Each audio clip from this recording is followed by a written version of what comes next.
What happened was I put away my snowball.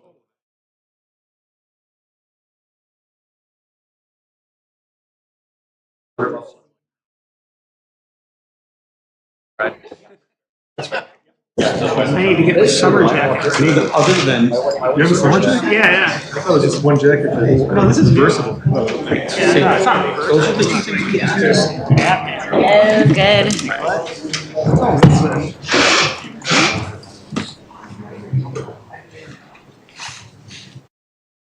You know, I'm pretty old.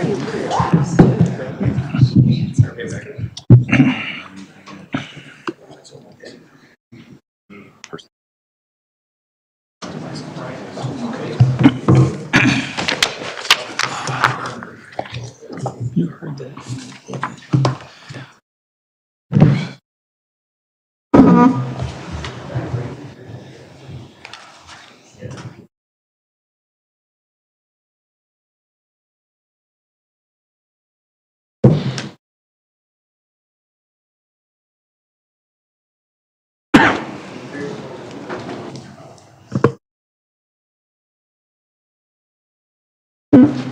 Got a lot of reading to do, Jen. 20 items with this thing. Okay, we will call to order the regular meeting of the Batavia City Council for Monday, March 16th, 2026. And we will begin by having roll call, please. Barraza, absent. Lancey, Here. Beck, absent. Malay, Here. Malone, Here. Wolf, Here. Solfa, Here. Barron, Lehman, Lohman, Pieper, Fehrenbach, Here. Anderson, White. Here. 12 present, 2 absent, Your Honor. Very good. We have the necessary quorum to conduct business. And I'd ask you all now to, let me do the invocation and then we'll rise for the Pledge of Allegiance. Tonight, as we continue to live in a very challenging world, both in our country and surrounding us in the world, we are ever thankful for the good efforts that we find in Batavia and for the outstanding group of citizens who have stepped forward to serve our city and the various boards, but specifically the city council and their willingness to delve into some very intense issues that demand a lot of serious consideration. And we're very fortunate that we have that group of individuals with us on the city council. Tonight, we ask for just a special blessing on our community and for the ability of the aldermen to understand and to react to issues in a very favorable manner. And we also ask for a special blessing on all those in our community who are under the weather and in need of health care. So we ask for all these blessings. Amen. Alderman LeMay? Mary? I pledge allegiance to the flag of the United States of America and to the republic for which it stands, one nation, under God, indivisible, with liberty and justice for all.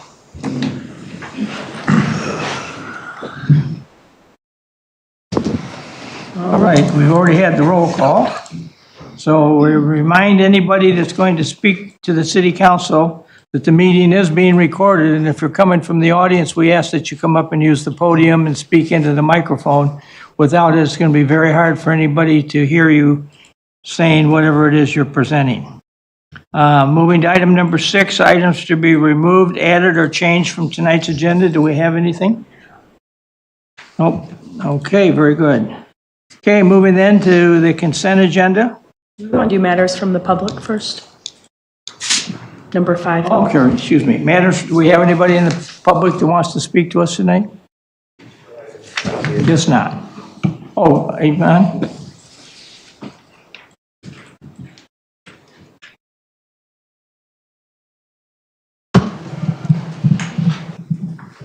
Yvonne Dinwiddie, 1156 Pine Street in Batavia.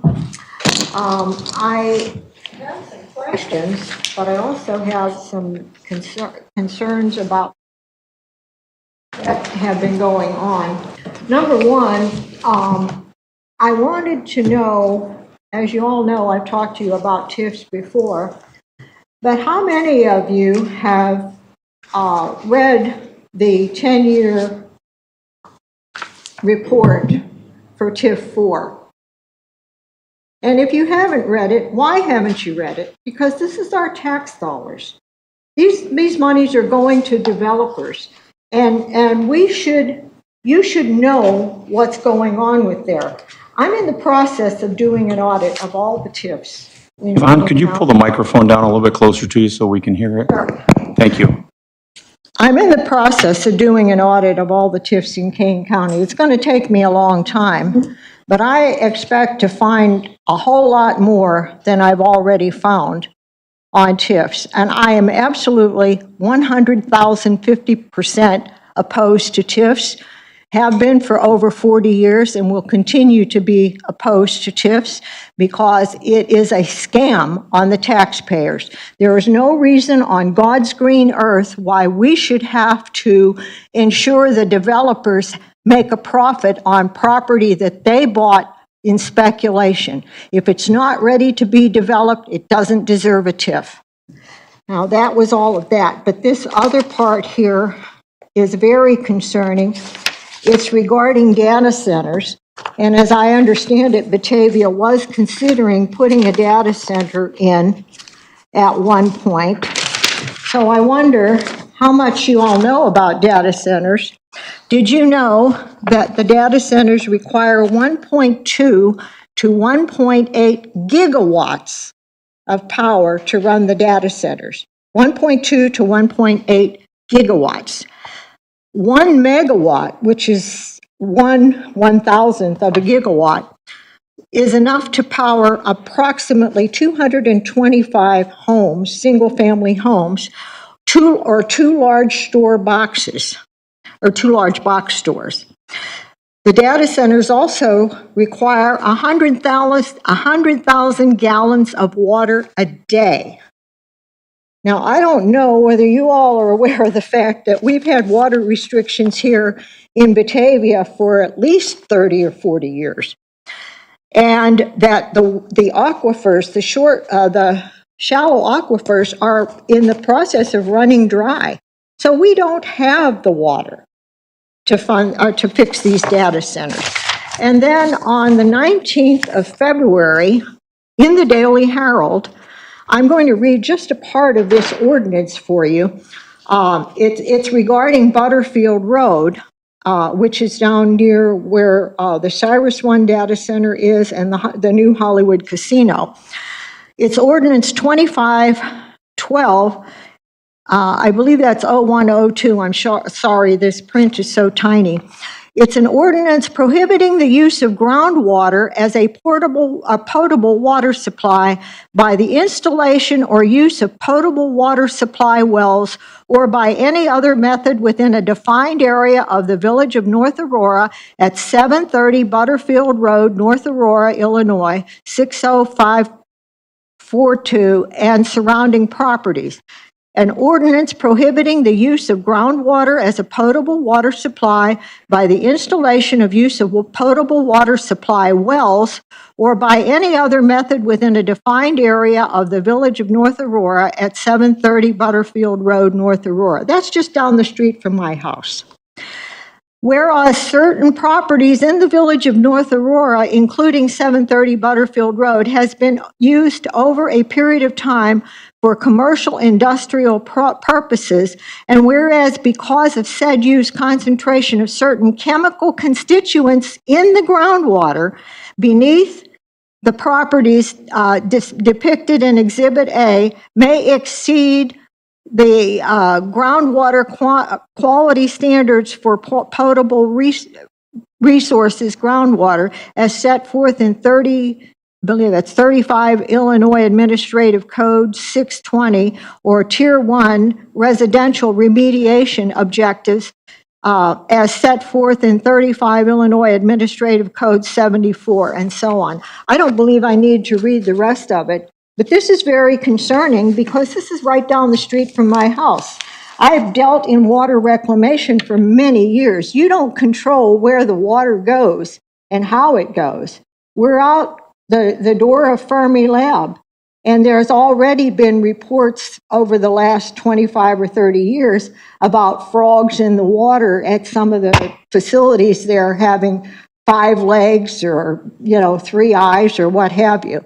So this is very concerning to me, and it should be concerning to all of you too, because wherever this water is, it doesn't stay just there. And I don't know whether Batavia has done anything to check the water and whatever kind of chemicals they're talking about there. That's it. If I can address two things that you brought up in your little speech. First off, we did approve the building of a data center on the east side over in the industrial park. It's a maximum of 50 megawatts. That's what they could go up to. Won't be built as 50 to start with, but it can grow to 50 megawatts. So that's all the bigger it can be. And it is a closed loop system that does not use water every day to cool the Water still system. has to be drained on a monthly or. Every 2,000 days. Yeah, every 2,000 or 2,200 days is when it has to be drained and changed. And they are planning on trucking the water in to the facility. And it's still going to go into our sewer system. And it will have to meet the standards to be able to be discharged into our sewer system. Just like any other property in the industrial park, it will have to meet the standards that we can accept it.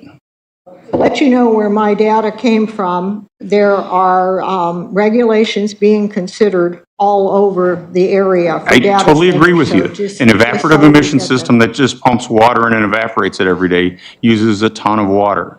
Most of the data centers that are proposed that are big, that are getting a lot of problem and a lot of feedback on are above 1,000 megawatts, which is a lot different than 50. Well, A lot it is a bigger. lot different than 50, but if you think about how many are coming into the area and how much collective water it's going to use, that has to enter into all of it too. Aurora has five in the process, and they have a current moratorium. I think it expires in the next couple of weeks or so. But they have a moratorium pending research on the data centers and more information. And a couple of them, Naperville, I think, pulled or reduced the size of the one that they're doing. But if you have 10 or 15 or 20 of them, they're all going to be using power, and that power has to come from all of us collectively. So, We only control think what about happens it. within Batavia's boundaries. I understand that, but, the water, the power, Commonwealth Edison puts power here in Batavia. They have the switching stations. We have our own power here in Batavia, but still, Commonwealth Edison has some areas in Batavia that they provide the power. So, you can't just look at it as Batavia, because it affects all of us. This whole area, it's going to affect all of us. That's collective power and collective water. Anybody else?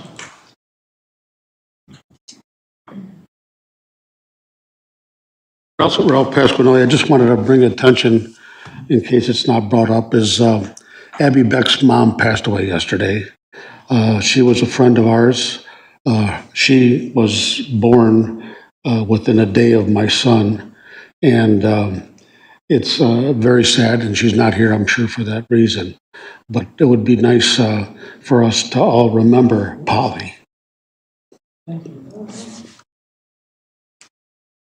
else? All right. Moving then to the consent agenda. Okay, Your Honor, the consent agenda reads as follows. Accept and place on file Building Report, January 2026. December 2025 City Council Report. 2025 Budget Transfers and Reconciliation. Committee of the Whole Minutes, February 26, 2026. Planning Commission Minutes, January 21st, 2026, and February 4th, 2026. Historic Preservation Commission Minutes, February 9th, 2026. Approvals. Payroll fund totals for 3/13/2026 in the amount of $1,173,459.66. The accounts payable total for March 16th council meeting is in the amount of $1,795,775.83. City council minutes, February 16th, 2026, and March 2nd, 2026. City council executive session minutes, January 20th, 2026, for purchase and sale of real estate, March 2nd, 2026, for workmen's compensation. Cow executive session minutes, February 29th, 2026, for purchase of property. Ordinance 2026-12, public urination and defecation. Resolution 2026-33-R, authorization to purchase one 2026 Altech TA 60 bucket truck from Altech Industries, Inc. Ordinance 2026-8, amendments to Title 12, Historic Preservation and City Code. Resolution 2026-32-R, approving the 2026 zoning map. Resolution 2026-35-R, accepting a plat of dedication of part of North Water Street. Ordinance 2026-13, declaring certain property to be surplus and authorizing sale. Resolution 2026-36-R, approving the 3-month extension for a final plat of Main Street Place subdivision. Resolution 2026-34-R, authorizing a 1-year extension of the contract with Midwest Public Safety for body cam and in-car video cloud-based data storage through March 31st, 2027, in the amount of $20,592. Ordinance 2026-11, temporarily pausing TIF for TIF number 7. Your Honor, I move we approve the consent agenda as read. Motion and second for the approval of the agenda as presented. Any further discussions on it?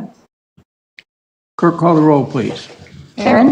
Aye. Lehman? Aye. Lohman? Aye. Pieper? Aye. Fehrenbach? Aye. Anderson? Aye. White? Aye. Lancy?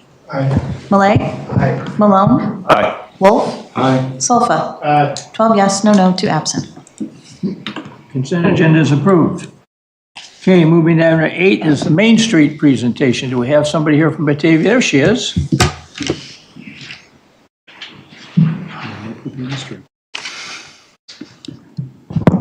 Thanks so much for having me tonight. Here we go. All right, I wanted to start off by reminding everybody that we have our first Step into Spring Wine Walk this weekend. It is Saturday from 1 to 5. Right now, we're at 372 tickets of the 400 tickets sold, and of those, 55% are from non-Batavia residents, so we're really excited to have a new group of people coming into town. We want to congratulate Bocaditos. They were the recipients of the Main Street America and American Express Backing Small Business Grant. That was that would be amazing, a $10,000 grant that they will be using for a new espresso machine, an ice maker, and an oven to expand their breakfast, desserts, and coffee offerings. Just about that grant, this is the 5th business to get a Backing Small Business Grant in Batavia in the last 3 years, which is amazing, bringing $50,000 into our downtown. We had some recent media coverage. The indoor market was featured on NBC on February 20th. It ran 3 times throughout the day, and Sturdy Shelter reported seeing a lot of new customers at the indoor market that weekend, so that's really exciting. And then we also have a segment coming up that will air this Friday about the wine walk. Our recast leaders started. We've had 2 meetings with the cohort, and we're in the exploration phase where we need to come up with a vision for what we want to achieve in the cohort. And our team has kind of come up with the vision to create a vibrant downtown where small and unique businesses succeed, and residents and visitors actively choose to shop, dine, and invest locally. This includes retaining existing businesses, attracting new entrepreneurs, increasing move-in ready spaces for the small businesses. And then we also had to identify some of our key challenges, which would include some confusing processes for permits and grants, limited year-round foot traffic, and vacant spaces that are often too large, costly, or in poor condition for small businesses. And we will continue to update you monthly on this process. And then finally, we re-released our restaurant guide in February. Since then, we just take February to update and kind of refresh our restaurant guide. We had over 1,300 unique scans since February, so we're really, really happy about the interest that continues in that restaurant guide. And that's all I have for today. Any questions for me? Questions for the Main Street Director? Thank you for sharing the update on the number of sales for the wine walk. That's really exciting. And the fact that 55% of the people are from outside of Batavia. Did you do some advertising outside to kind of pull those people in? Yeah, we invested. We also got an Illinois Main Street grant for new marketing initiatives, and one of the things that we decided to do was larger e-blast through Shaw Media. So we hit 20,000 subscribers with that and picked surrounding areas. So that really worked well. And then we also did a lot of press releases for that. So we were really happy with what we've seen come in, because it's just such a great opportunity for people to get into the businesses we have. We have such great retail in downtown, so it's just really nice to have 400 people going through. Anybody else? Hoping for good weather. Huh? Hoping for good weather. No, we will have good weather. We will have good weather. Maybe great. Yes, it's going to be great. For spring. All right. Thank you. Thank Keep up you. the great work. Okay. We are through Main Street. We are going to regular agenda, which is 9.1, ordinance 2026-009, granting a conditional use permit for government offices and facilities use at 812 Main Street. Alderman. This was discussed at our last COW meeting. It's a conditional use for office and facilities for the school district at 812 Main Street. They own the building just to the east of that at 804 Main Street. And this is a property that they want to continue to stay centralized in that spot in town to be able to have storage and facilities that are support facilities for the district. I don't know if anybody else comments or questions on it, or if there's anybody. Kevin? Just quickly, and I won't rehash what I said last time, but first, I think we're lucky to have a school board that is prudent enough to try to find ways to consolidate and put things together. I think they made their need very clear, and I think their need's genuine and true. I will remain a no vote on this simply because we do have a vision for that district, and that vision is for commercial and mixed use. Again, I really do think BPS has a strong need, and I think we're lucky to have folks who are trying to find those savings where they can. I just happen to believe that there's better spots for it that don't undermine our particular vision for that area. Last thing I'll say, though, is that since it seems as if this will pass, I do hope the school board hears us and hears me when I ask that they really commit to the beautification. One way we can mitigate what I believe is a detriment to our plan in that area is if that storage space becomes less of a, geez, I'm trying to be diplomatic about it, less of an eyesore, right? That it kind of fits a little better in with our vision and our goals in that area so that the neighboring businesses can grow and thrive. Anybody else? Other comments? I'll make the motion that we approve ordinance 2026-009, granting a conditional use permit for government office and facilities use at 812 Main Street. Motion second. Any further discussion? Clerk, call the roll. Wolf. Aye. Solfa. Barron. Lehman. Loman. Pieper. Fehrenbach. No. Anderson. White. Aye. Baraza. Absent. Lancy. Malay. Malone. No. 10 in favor, 2 opposed, 2 absent. Motion's approved. Okay, moving to 9.2, ordinance 2026-010, amending Title 6 Motor Vehicles and Traffic of the City of Batavia Code Ordinance regulating e-mobility devices. Who's got this one? Is it me? You want to take it, Jen? Oh, yeah. Okay. Yeah, I miss where it has like the little abbreviations afterwards. So, Talking to Max about that after the meeting. okay.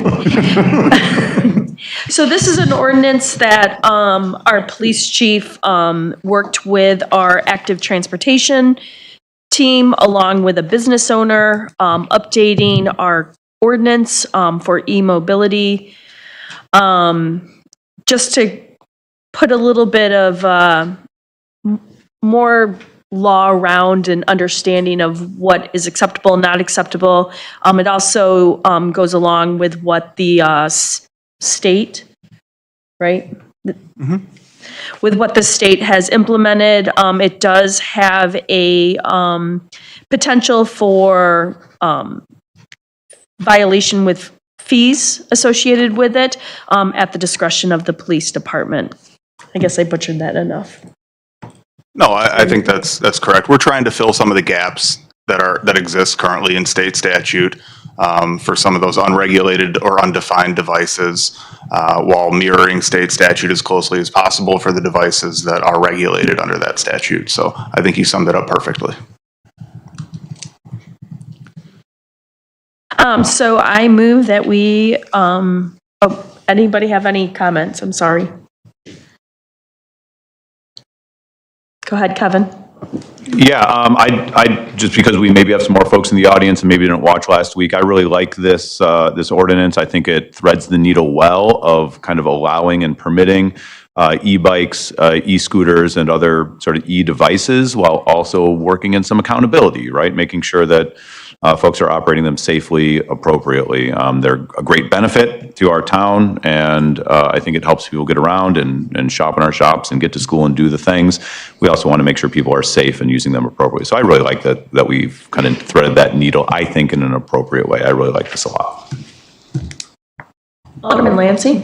Yeah, Kevin summed up a lot what I was going to say. I just want to thank the parties involved. I think, this is a classic example where filling those gaps is absolutely necessary. I think, the state is behind the times a little bit on this. These things are absolutely prolific, fun, everywhere. I've ridden the fast ones, the not fast ones. They're all fun, but we definitely need some more regulation around them as, kids are riding around on them, and some of these things are super fast.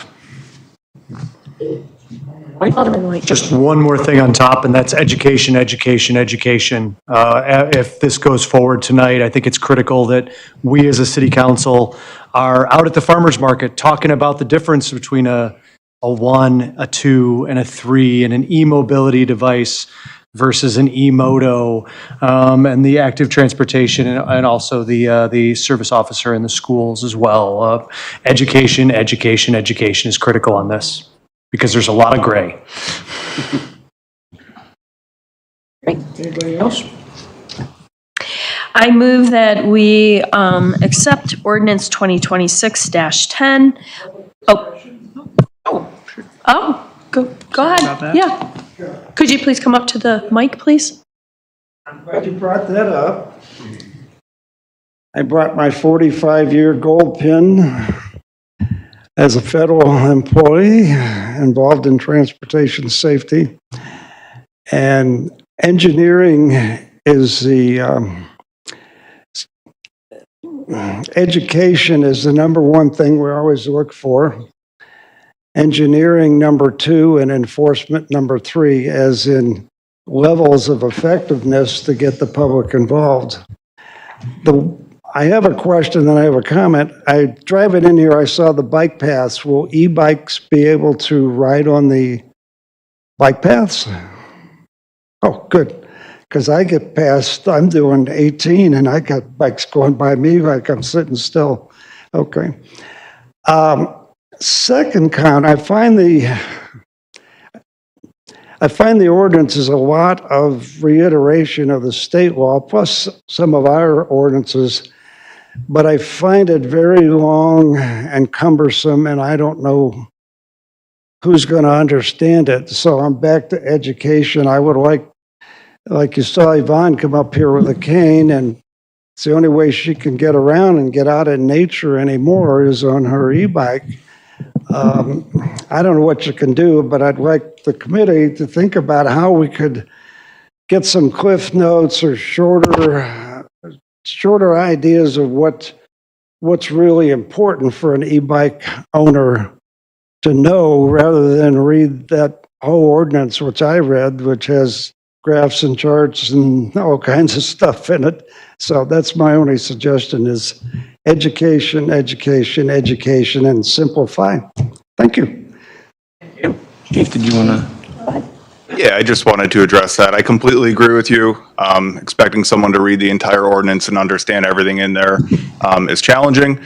We do need to be able to address a lot of different potential situations, which is why there are so many different regulations within the ordinance. But our goal over the coming weeks is to craft very easy to read both diagrams, charts, things like that, that kind of explain where these devices are permitted, what types of devices are permitted, and various regulations related to them that would be most impactful for the citizens to know.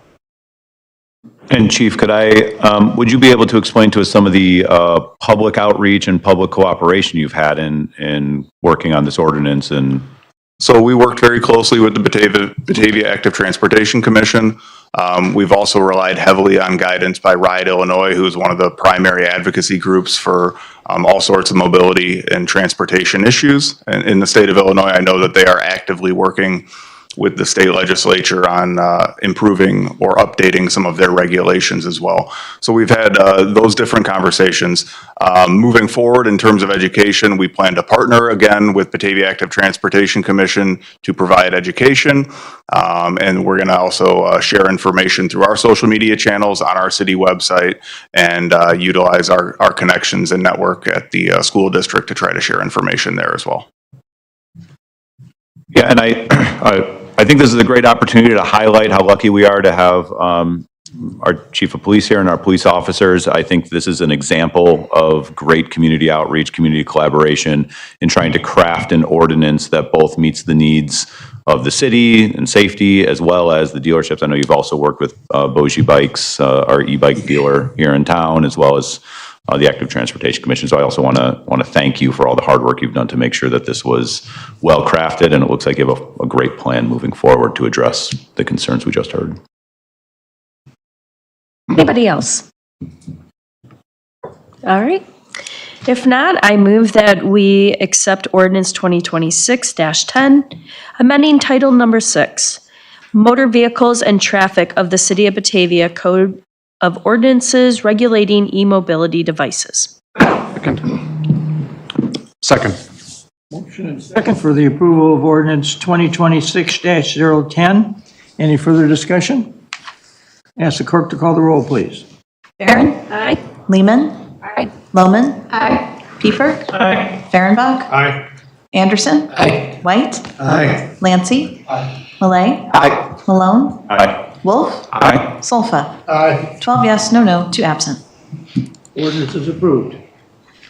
Okay, moving then to 9.3, ordinance 2026-037, authorization to execute a contract with Sunbelt Rentals Perimeter Security for $124,626. Who's got this one? I'm going to take it.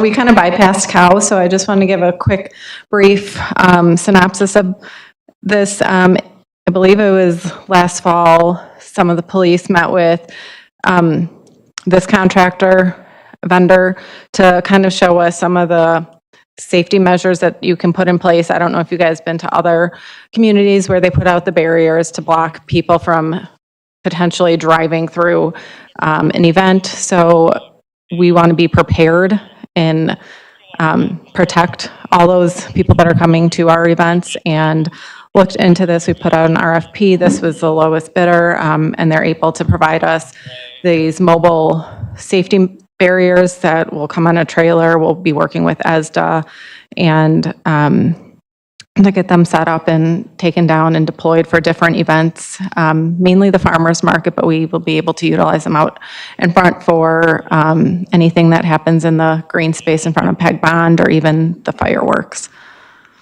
So, Where's the trailer going to be stored at? Public Works. Okay.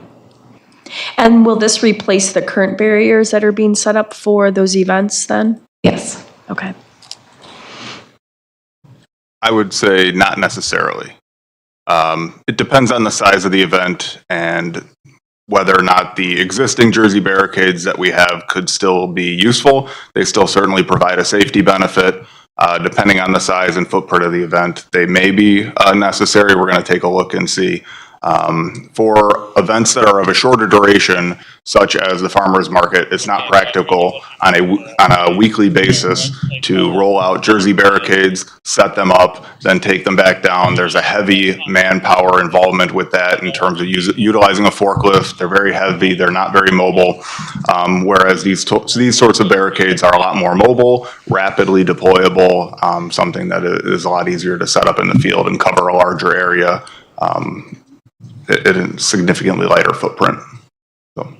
Thank you. Oh, you have some? Alderman Lancy.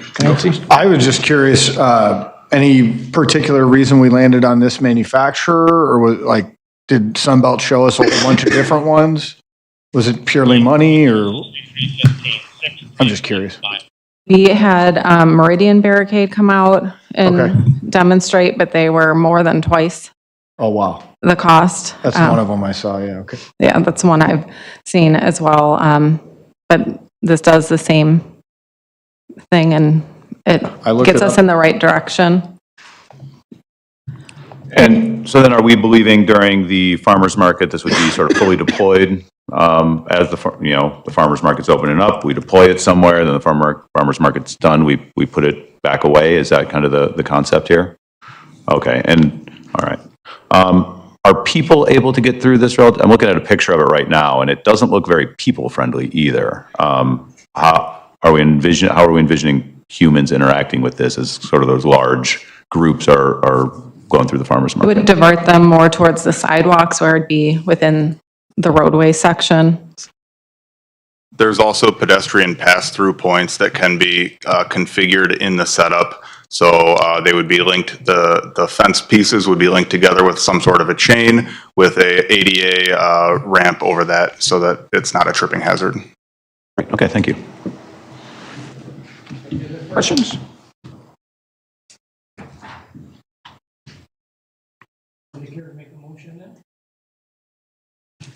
I make a motion that we accept Resolution 2026-37-R, authorization to execute a contract with Sunbelt Rentals Perimeter Security for $124,626. Motion and second for the approval of Resolution 2026-037. Any further discussion from the council?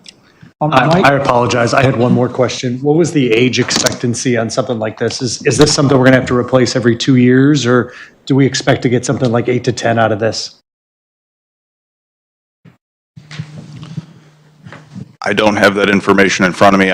It's much longer than 2 years. Yeah, especially being housed in a trailer, I would think 8 to 10 would be a very safe estimate, and probably significantly longer than that. Thank you.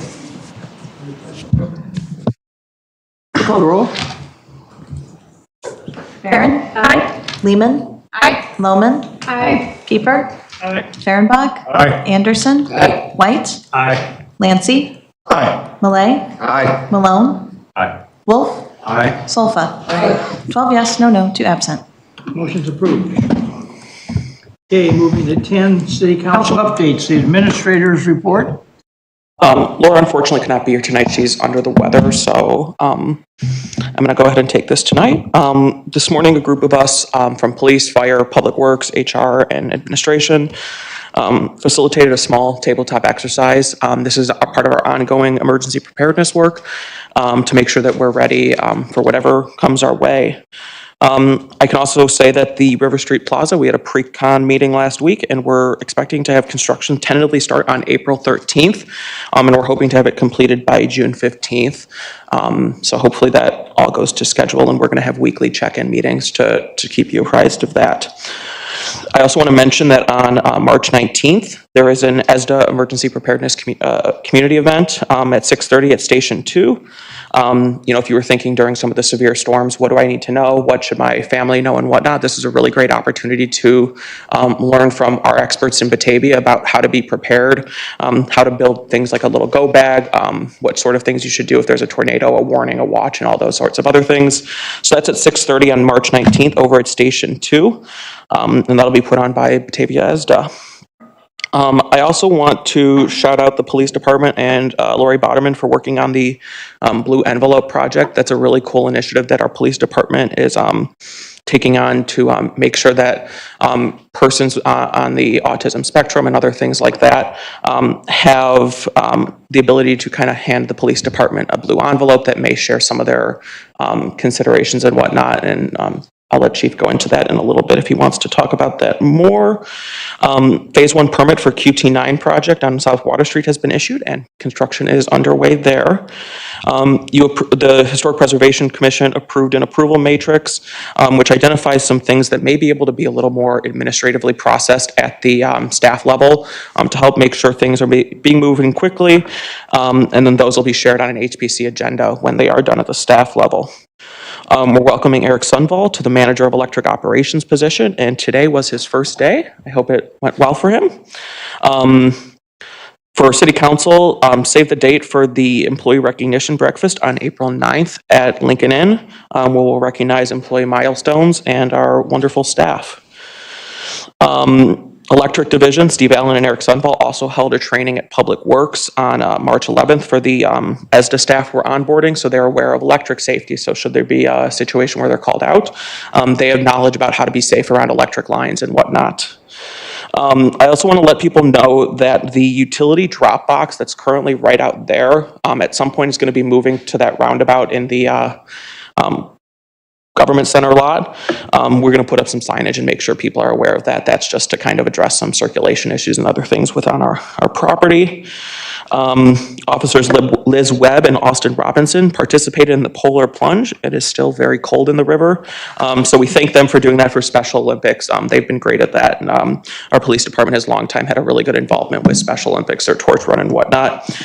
And then I also want to shout out that our police department met with the Illinois Law Enforcement's Training Standards Board, also known as ILETSB, who confirmed that our entire department and all of our officers are fully up to date and compliant with the state of Illinois training requirements, which are extensive. So give a round of applause to our police department for being all up to date on that.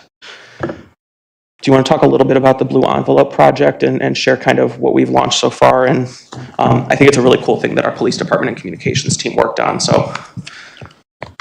Sure. Right now, we've done kind of a soft launch of the program, looking at getting some more public marketing and information out there in the very near future.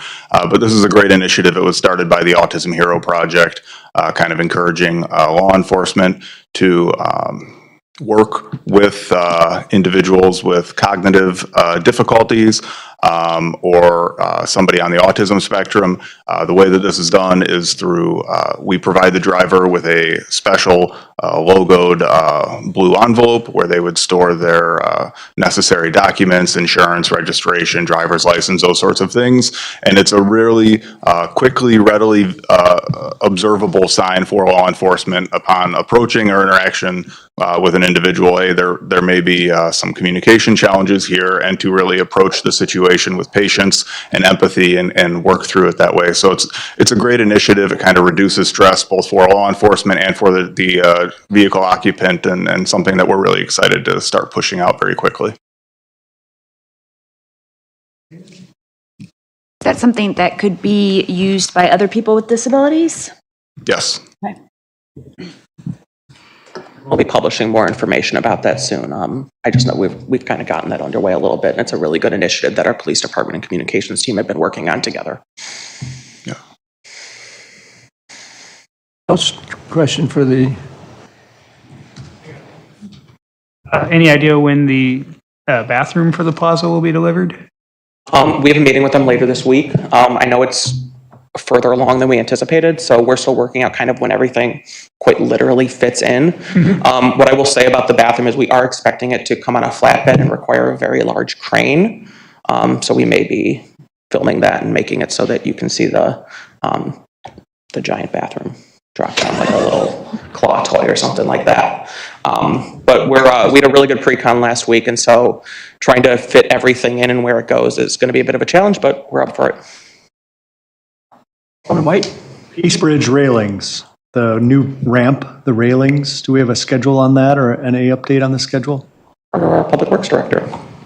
It's supposed to be 70 Saturday, you know? It is not going to be done or opened by then. I know that they're dealing with weather. They've been out there. We still have to seal the bridge deck and work on a grand opening. So once we can figure out all the pieces with the railing and then getting that, obviously the weather has to cooperate for us to do that. So as soon as we know more, we will coordinate that and convey that information publicly.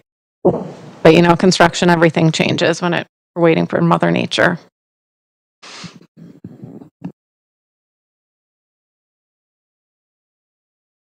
Thank you.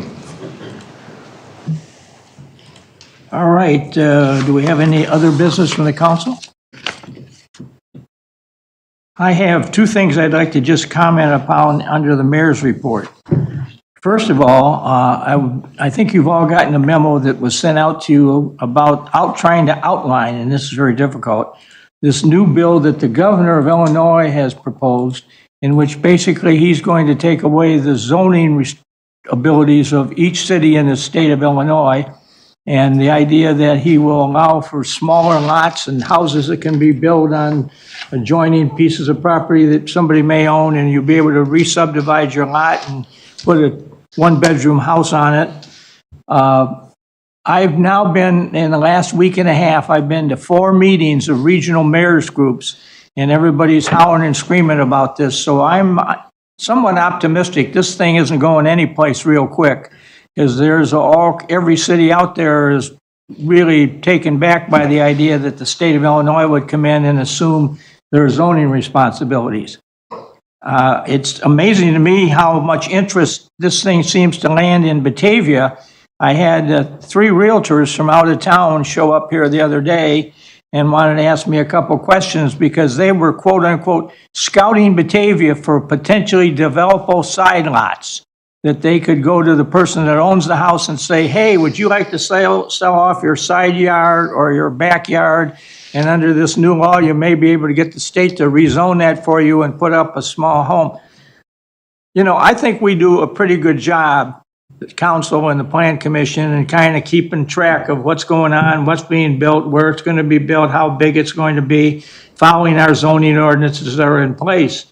And to come in and kind of totally retrofit the place with all kinds of smaller, newer stuff.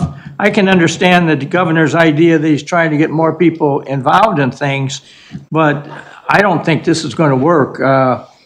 Some of these conversations I had with a couple of realtors were, they already had been out driving around over on the southeast side of Batavia, and I think they were on every place probably east of JB Nelson School going all the way to Kirk Road.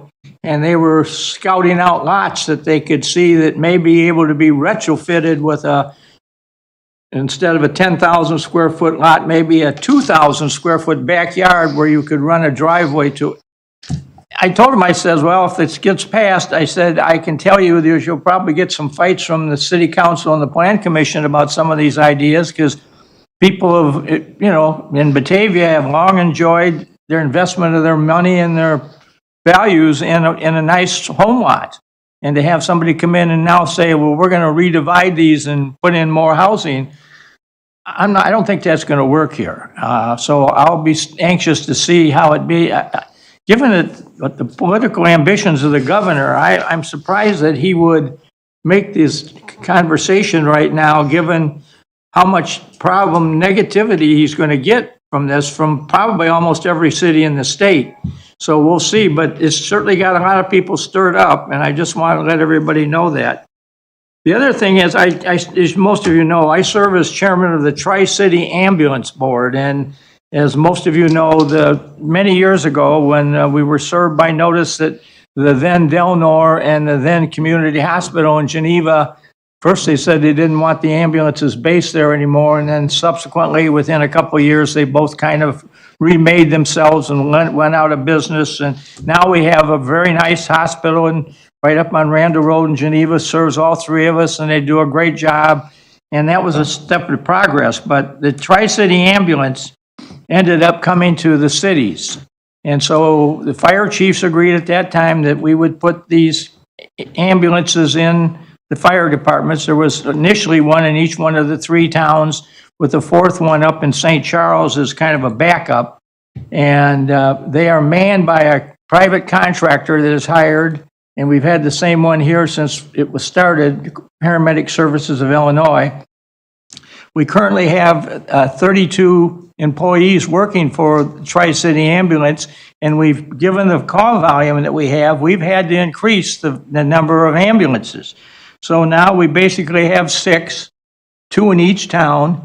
And the way the system works, if the ambulances get real busy and we're down to only one left, that one changes quarters to the fire station in Geneva on the west side off of Randall Road, which then puts it central to the three towns if there's another one needed. But last year, the Batavia Fire Department responded to 5,369 calls, of which over 70% of them were ambulance. And that just gives you an idea of our call volume. I know St. Charles had a little bit higher number, and they had about the same percentage, as did Geneva. So this is a service that we have, and we do bill you if we give you an ambulance ride, because the costs of this are significant. And it's working very well, but I just wanted to share with you the call volumes. And so I was in Chicago with the Chicago Metropolitan Agency for Planning recently, and they were analyzing some of the populations of the cities in the region. And there's a lot of cities in the 200, and I think it's 284 that surround the city of Chicago in the 6-county area. Many of the cities are losing population. They're going down. But there's a few of us that are going up. And Batavia, Geneva, and St. Charles are 3 of the towns that are going up. And Batavia's, our percentages are rolling pretty high. And as I think I've shared with you before, between 2022 and 2026, we will have added about 900 new living units to Batavia.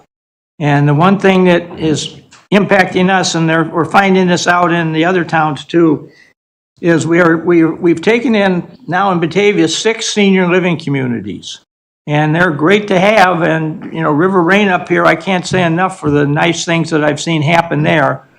But they have a demand on us, and it's kind of a quiet demand. They don't play noise or make noise or yell and scream at each other. Everybody's kind of peaceful and calm, but they do need the ambulance with great regularity. And so that's where our call volume really shot up, as did St. Charles was telling me they had the same experience, that their ambulance is going up because of all the senior living communities we have here.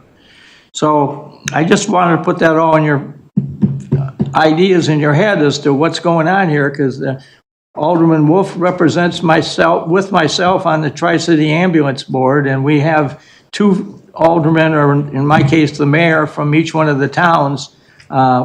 It's a 6-member board, and we generally get along pretty good and get a lot of things decided and whatever. And we meet, every 3 months, I think it is? Yeah.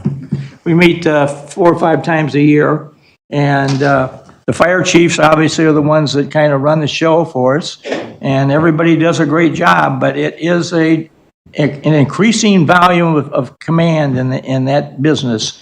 And so we've got the older people here, and they're great to have, and I'm not encouraging us to do anything but try to serve them and do nice things, but that is a demand on us. The boys in Chicago have told me that they're now trying to calculate what's going to be the increase in population in these suburban communities. Now, there's some places where the populations are falling, including the city of Chicago, supposedly. And there's a number of the suburban areas where also the populations are falling, but there's a few pockets. And one of them is the Tri-Cities, Batavia, Geneva, and St. Charles. We're going up, we're not going down. And I guess the fastest growing city in the region is Huntley, right up on the Kane, McHenry County border up at Route 47 and 90. That's got several Del Webb senior communities in it and a bunch of other stuff going on. So they're the fastest growing one at the moment. But we've got a lot of population that they're suggesting that Batavia's population in the 2030 census will be over 30,000 people. What is the source of funding for the ambulance service? Pardon? What is the source of funding for the ambulance service? Well, we charge for every one of the calls, and then we each one of the cities shares a small percentage of that. And, every now and then we get somebody that can't pay their bill or whatever, and we kind of have to work around that. But there's a lot of calls. I mean, we're really popping the calls. So, and as I say, the 32 employees that we have working for us now up there on the ambulance are not city employees. They're working for the contractor that we've hired, and we've just renewed their contract the other day. So we're good to say. You want to add anything? Yeah, I wanted to add too, and I'm glad you brought that up about the funding. One of the things that is a real bonus to being a consolidated unit between the Tri-Cities is the savings. For Batavia and St. Charles, it's over $1 million a year that we save versus having it in-house. If we had firemen that we paid for the firemen, their pension, all their benefits, we would spend $1 million a year more to have the same staffing levels on the ambulances. Geneva's just under $1 million, and St. Charles is over $1 million. What's the issue? If it's self-funded and you're charging for the service, is it an issue for taxpayers? It's a good thing for the city of Batavia that we are part of that and not doing it on our own. The fact that the mayor is bringing this up, is it an issue for taxpayers? If this is a privately funded situation where it's part of the fire department, et cetera, but if they're being charged for the service, except for the few who can't pay, okay? There's a lot that gets written off every year. The thing is it an issue for taxpayers? No, I think it's something to be aware of and to know that. That's all I believe the reason he brought that up. I mean, I would tell you the way we run it is cheaper than if it was done otherwise. Alderman Malay, I know you. Yeah, I would just like to comment on this. We've talked about this before, and we really don't know. Thanks for bringing that up. You said that there's revenue because we charge fees, and obviously those fees are increasing enormously because we're having over 5,000 calls, 5,369 calls.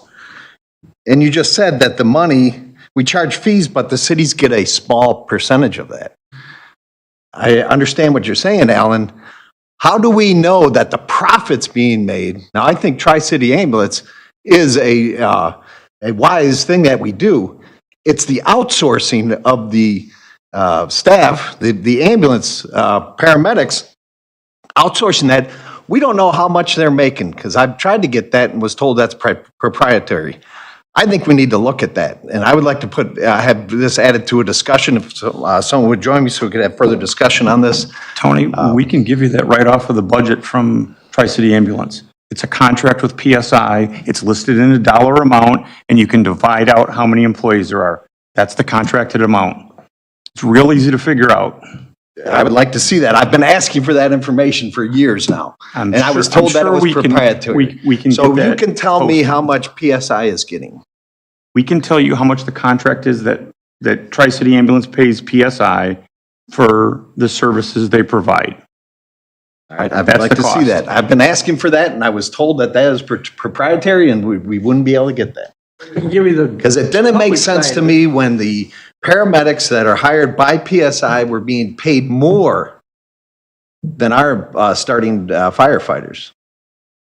And given large bonuses. It just, a big red flag went up in my opinion, and I have yet to be able to get solid answers that convince me that we should continue outsourcing the most vital service this city provides, and the hour of greatest need of every one of our citizens. The people that show up at the door are not even city's employees. They don't get a pension. They don't get the benefits that the receptionist gets. I think this is a huge issue that's been, and don't get me wrong, Tri-City Ambulance is an excellent thing. It's the outsourcing of the paramedics that we have to take a look at. Because I think we might be losing money, to be honest with you. I don't want to get into.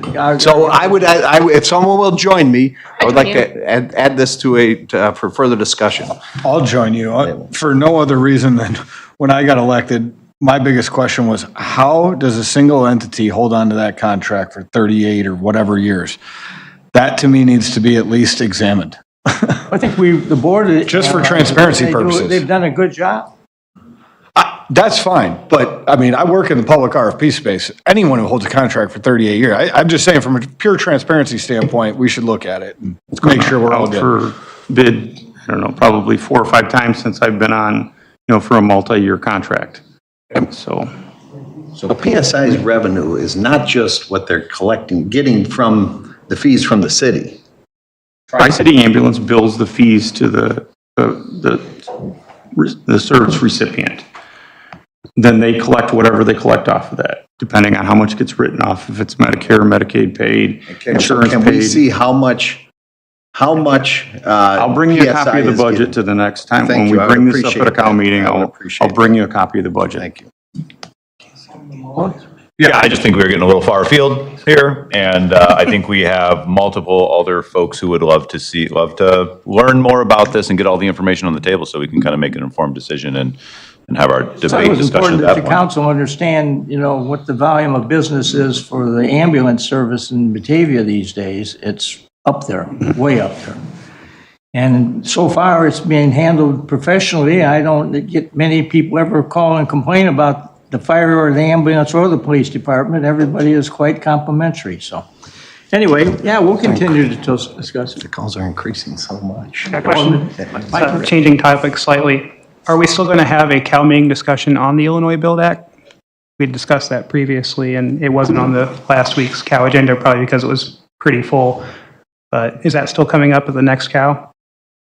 On the what? Zoning? For the Illinois Build Act, yeah. If there was multiple older people requests, we can put it on the next cow. I think there were. Yeah. What Laura wanted to do was try to get everything condensed into something that she can present. We've all had updates. I think there's 3 of them that I know of that were sent out to us, maybe 4, and then any other information that they had available. And next week, myself, Laura, Alderperson Lohman, and Mayor are going down to Springfield for the Metro West Drive Down. We anticipate we'll probably hear about this bill, amongst other things. So we can kind of, when we come back, we'll report kind of what we found and what we've learned while in Springfield. And so that's coming up next week. Let's put it as an agenda item on the next meeting after that. Yes. Next cow meeting after it. And next week is the municipal drive down to Springfield to talk about legislation.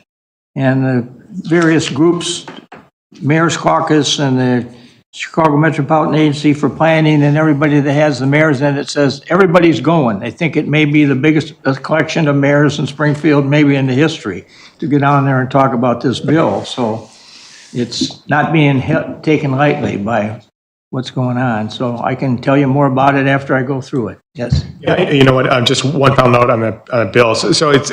I think it's maybe a simpler conversation than we like to think. I'm just looking at who donated to the politicians who proposed this bill. Their top contributors are the Carpenters Union and then also the Illinois State Realtors. So I mean, it's not surprising. I also donated to those politicians, so I don't know, Jim. I don't know if that means much. Sorry. Dustin, you have something else? I'll just say, though, for that discussion, I've actually received a fair amount of interest from citizens who I think would like to speak on that process. Positive interest, actually. So it'd be good to have that conversation. If it gets passed, I'm sure we'll spend several nights down here trying to figure out ways to work around it, I guess. Not No, necessarily. not necessarily. I've heard a lot of people who are basically in favor of it. So there's mixed interest. Yeah. You can take a piece of property that you have no money that you owe on it, you can turn around and sell it and put up an 8-unit building on what you had a single-family house on. That's an interesting thing to think about. That's not the only interest involved. We've already There's a lot of got people who want in here housing talking about it. desperately.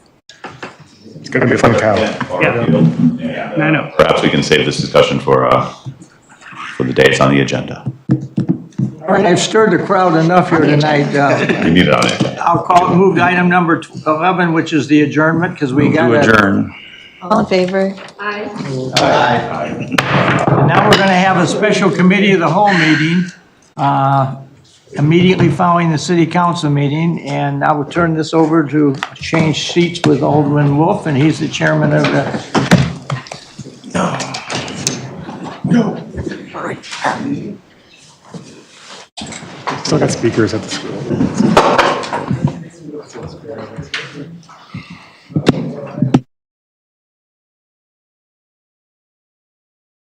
There's still speakers going? Oh, yeah.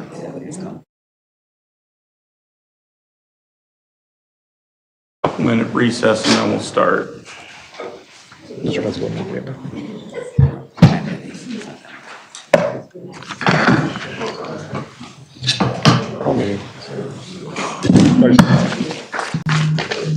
this guy?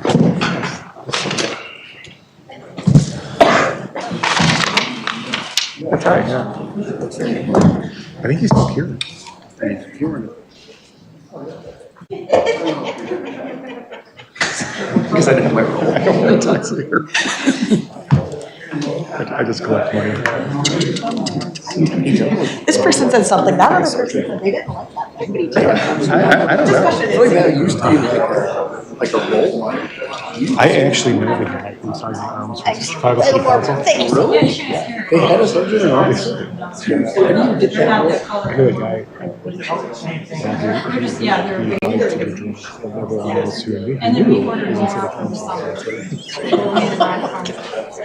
So it's all about being connected. That's how you get the sergeant at arms. I wouldn't apply for that. He was like a friend. Is that a voted location? Or is that he was a nomination? He was a baseball. Oh my God. He was originally. Linda's going to. He's still there. It's my brother-in-law's friend. Oh, he's talking. He's talking. Yeah. He's coming back. Let's see. Oh, look at it. It's like he's perching.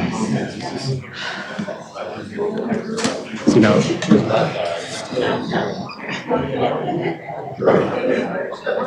Squinally. Well. I have a quick question for you, since Laura's not here. I've gotten 2 of these from Mission. No, I'm not. That's why I was wondering why. So it doesn't matter. Right. Okay. Because I'm like, I don't think I ever. I'm better. So, but that's who it is. Okay. Changed our. Okay. Yeah. Yeah. Okay. I think he was kidding. I just thought maybe there was some ghost thing I didn't know about. It's gonna be like bonus time. What's that? Your thoughts on getting a sergeant at arms position that was discussed? I think we should present and discuss, and then let some public comment happen, and then probably discuss some more, and then we just move on to the next.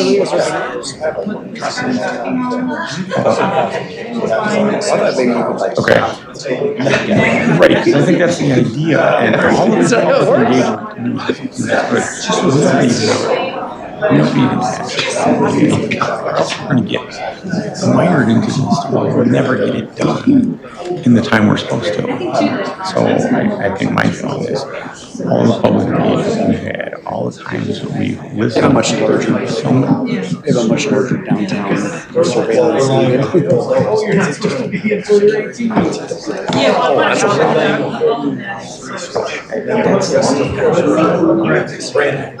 New infrastructure. And IT isn't allowing it to come The law. It's one of the two, and I don't remember. Yeah, I've read so much stuff over the last.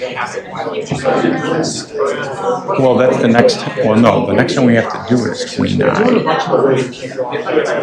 Right, which to me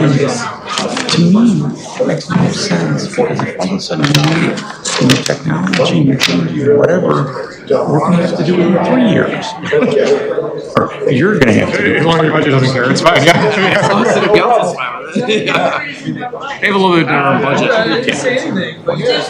Did anyone on the commission have the lights? Like, I think it'd be great to Okay. have them. Everybody get into your seats and start. Take your sergeant arms to get you to sit down. I don't know if anybody, I don't know, probably a dozen people here. Unless everybody wants to speak with you. Or they all can say the same thing. I don't know. I still would like to have a Well. Name. We want to have people sign up so we at least have names spelled right. Not tonight, but from now on, let's do this. That'll just be simpler. service this community. Still might be a I want, you can ask. I never put it in the minutes, but I put names in. Everyone's freaked out because they're like, right. You see the mental illness. That was me. That's a law that makes sense. I don't think all laws make sense.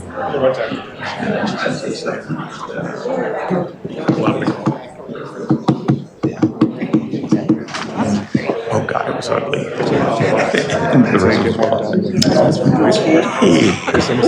All right, spicy. That was also kind of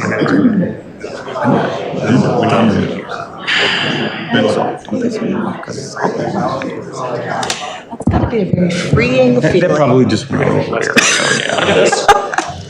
Let's look into it. Bob volunteered to give this. Do this in 3 years. Bob hasn't volunteered for a dog presentation in like 6 months. Are you driving down? All right. And so I'm like, dude, come at it.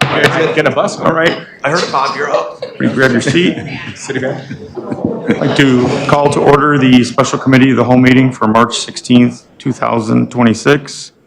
First item on our agenda this evening is roll call. Baraza, absent. Lancy, Here.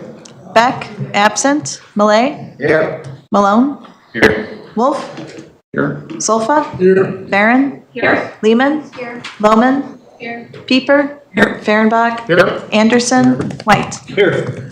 12 present, 2 absent. Just a reminder to everybody that's here, if you come up to speak, make sure you can see the little green light on the microphone and you can hear it in the background. That way we know it's getting broadcast and recorded. Up next is item 3, which is item to be removed, added, or changed. I do not think we have anything. Okay, and then matters for the public for items not on our agenda, which I doubt anybody is here for anything not on the agenda. And then we'll move right into item 5, which is our regular agenda, which is a discussion on the preliminary IRP public comment session. And what we'll do here is we're going to have a presentation that Max is going to give us. We may have a little discussion before that, and then we'll go right to public comment to listen to what you have tonight. All right, thank you, Chairperson Wolf. Thank you all for being here tonight, especially thank you to the many people behind me. This is not a simple topic, but it's one that's very important and one that will help shape the future of the city of Batavia.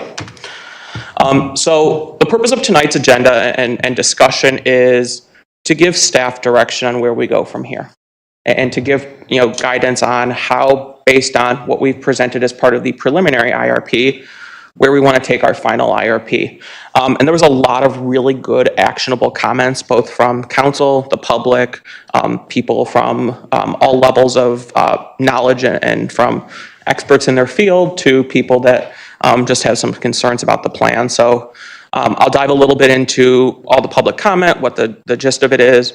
But tonight we'll talk about kind of where we are now, where we're at in the process of putting together an IRP, but also the context of our additional electric studies that we're conducting. I mentioned that down at the bottom. We're also working on cost of service studies, which looks at how much does it actually cost us to provide the services we provide to our various ratepayers. We're also working on an infrastructure study to look at our physical grid that we know is both aging and will also need to adapt to increasing electrification long term. Then we're also eventually going to get into rate design. We've had the same rate structure for, I think, at least 10 plus years, and for the most part had rates the same for the last 10 plus years, so we'll talk about those eventually as well. That's my way of saying there's a lot more still to come on this project. There will be numerous other touch points and check-ins throughout the next year until we get to a product that everyone on council is satisfied with, and you'll obviously have it's your plan, your vote at the end of this. So that direction is important to help make sure that what we're bringing back to you reflects what you want to see in a plan and whatnot. So like I said, where we are here is in October, we completed our preliminary IRP. We released that on Halloween and opened it through the end of the year. We spent about 2 months working on the Q&A responses and putting those together, and then also compiling the public comment. Tonight we're having council discussion with this. From here, what you can expect is staff will take all of the feedback council and the community has provided, and we'll work with Brattle to make sure that what we're bringing back to you and the conversations we have throughout 2026 are continuing to inform that plan. Another thing we'll do is issue a RFI to actually get some ideas of what things could cost, what technology is out there, and we'll talk a little bit about that today. And then ultimately, in 2026, we will be seeking to finish up this IRP, finish up all the other studies, and go from here. I do also want to add a little bit of context as to where we're at and what this document is, what an IRP is.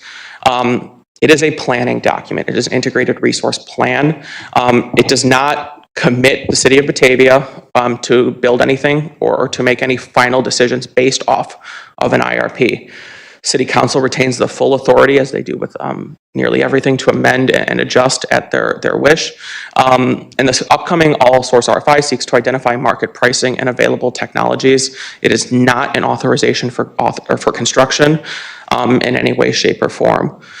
Throughout the year, we'll also be coming back to council on a more regular basis with more specific questions. As we put together this final IRP, we may have more specific questions about topics that we'll address with you all kind of as we go throughout the year. And you can also expect that with a final IRP, you can expect it to be more robust and built out based on the feedback and the comments, both from you all, but also the community as a whole. I also mentioned we're doing the cost of service study, infrastructure study, rate design, and all those are still ahead. So those are being worked on at this time. We'll bring those forward to you kind of as they're being put together. And then things you decide as part of the integrated resource plan or things you decide as part of the cost of service or rate study may cause us to do a revision of an IRP, may cause us to do a revision of the electric infrastructure study. So if we aggressively promoted a certain piece of technology or something, that might shape how the load changes, which could shape how the infrastructure needs to change as well. So it's an iterative process where multiple things build on each other. And then this is all designed to comply with Public Act 1040485, also known as the Municipal and Cooperative Electric Utility Transparency or Transparent Planning Act. So we received actually 54 public comments. I got the one to you that I inadvertently missed. There was also a petition with about 290 signatures on it, and we had comments open for 60 days. The community petition had about 90 Batavia resident signatures and 200 non-Batavia resident signatures. That petition called on council to learn from Prairie State and refuse any recommendations relying on fossil fuels, require the IRP to consider future electrification opportunities, residential, commercial, and industrial, listen to residents' willingness to pay modest increases for more renewable energy, and then demand flexible, modular, clean energy alternatives, including solar, battery, storage, and demand response programs. Where did that get put out? Why do we have over doubled non-Batavians? That petition was submitted to us on the December 9th meeting. I can certainly, if you haven't seen it, I can certainly show No, it I remember around. saying, I don't remember it being double non-Batavians, and I'm just curious why. That's interesting. So in terms of what we heard from public comment, the most salient theme was opposition to fossil fuels and a natural gas reciprocating internal combustion engine. Here on out, I'll refer to it as a recip.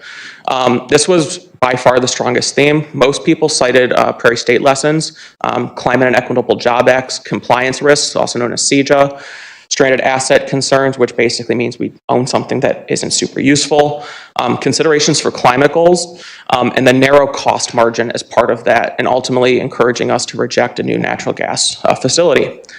There's also about 28 comments in favor of support for renewable energies and storage. This was primarily solar plus storage, battery energy storage systems, wind, and other distributed resources. And then this also pointed a lot to the June 2025 community survey, showing a plurality of respondents willing to pay a premium for cleaner energy, and many comments echoed this preference. There's also significant enthusiasm for demand-side program management, things like time of use rates, smart thermostats, electric vehicle managed charging, et cetera. Many people viewed this as a low-risk strategy to reduce load, and then multiple commenters said that demand-side management should come before we look at any new supply-side additions. If we think about it in the context of our problem, any reductions in demand reduces what we need to purchase on the market. What we purchase on the market is our main exposure. So reducing the amount we purchase reduces that exposure. A number of commenters also noted that the data center was not explicitly included within the IRP analysis. That's primarily because we will not be procuring power for them. So we're not needing to buy power like we do for our residents and then sell it to them at that price. They're buying it off the open market. But nonetheless, that's something that will be addressed in the cost of service and infrastructure study, because there are provisions in that contract that do contain things like a distribution fee and whatnot. There's also about 20 comments about the NIMPA and PSEC transition risk and what that entails. Commenters drew parallels to the PSEC experience and what we're all working through right now. Under CEJA, PSEC needs to have emissions by the late 2030s and be emissions-free by the mid-2040s. The main issue is our NIMPA bond obligations go through 2041. So if you think about it this way, you bought a house, you can't live in the house, but you need a place to live. And so that's a situation that could come in the 2040s as the state and others implement CEJA and whatnot. There's also the energy policy alignment. Commenters noted that the IRP's key observations are focused a lot on reliability and affordability. We do believe the draft addresses all these points, but we're definitely going to work on how we can make those considerations more salient for the final IRP and better align the IRP with City Council's energy policy. So you can expect that to come as part of the final IRP. A broader analysis and cost concern, multiple residents requested these hybrid portfolios, which may look at multiple different types of resources. That's something that we've already started having conversations with Brattle about, and something that will be included within the final IRP as a consideration of hybrid portfolios. So that may be a combination of wind and solar, wind and battery, recip battery, whatever that may be. Those are things that we'll look into as part of the IRP based on your comments and feedbacks. And then also there was a small number of commenters who did support a natural gas approach and a recip, viewing them as a cost-effective hedge against rising capacity costs.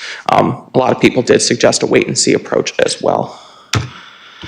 So I sent this out to you when I sent the IRP Q&A, but I'm trying to address this from some 5 guiding questions that are not small questions, but get to some of the fundamental direction that we can take from here. I want to say we don't need decisions tonight. We really want you to have a robust, extended conversation that you feel allows you all to understand what we're talking about fully, ask whatever questions you may have, and come to an informed decision based on both what you know, what staff is sharing, but also community input. So the intent there is we'll have these discussions, and we would intend to continue to put them on as special committee of the wholes, kind of as we move forward after city council meetings, to continue that that discussion until we come to what we need for direction going forward. So before I jump into guiding questions, any initial questions from city council? All right. Okay. So I'll present these 5 questions, and then we can kind of go in whatever order you feel is appropriate. This is your discussion and your conversation. So question 1, how should the final IRP weigh the city's own energy policy priorities? You know, council adopted an energy policy back in September 2025 with 4 priorities: resiliency, sustainability, affordability, and adaptability. As we discussed, we're going to be working on better aligning the IRP, especially on climate and sustainability considerations with portfolio evaluations. Some community stakeholders, Alderwoman Beck and others have shared ideas about how we can do that. So we're looking through those and thinking about how that information could be shared in a more digestible format. We're also definitely going to be evaluating options against measures like emissions versus status quo emissions, climate policy considerations and others, and then we're also going to be grading everything back against the energy policy framework. These options for council are just kind of some broad ideas to get you thinking about different directions we can take. It's not the only 3 options by any means, and I don't want you to think about it that way. So we can continue what we're doing and be grading those against the 4 priority energy policy framework. We can identify additional climate or policy criteria you would like to see evaluated, such as what an emissions trajectory could look like, or what's the pathway to CEJA compliance. And then we can add sustainability and resiliency as supplemental criteria along what we currently do. Guiding question 2, does council want the final IRP to model a broader range of clean portfolios? Opposition to the natural gas reciprocating engine was one of the strongest themes throughout the feedback.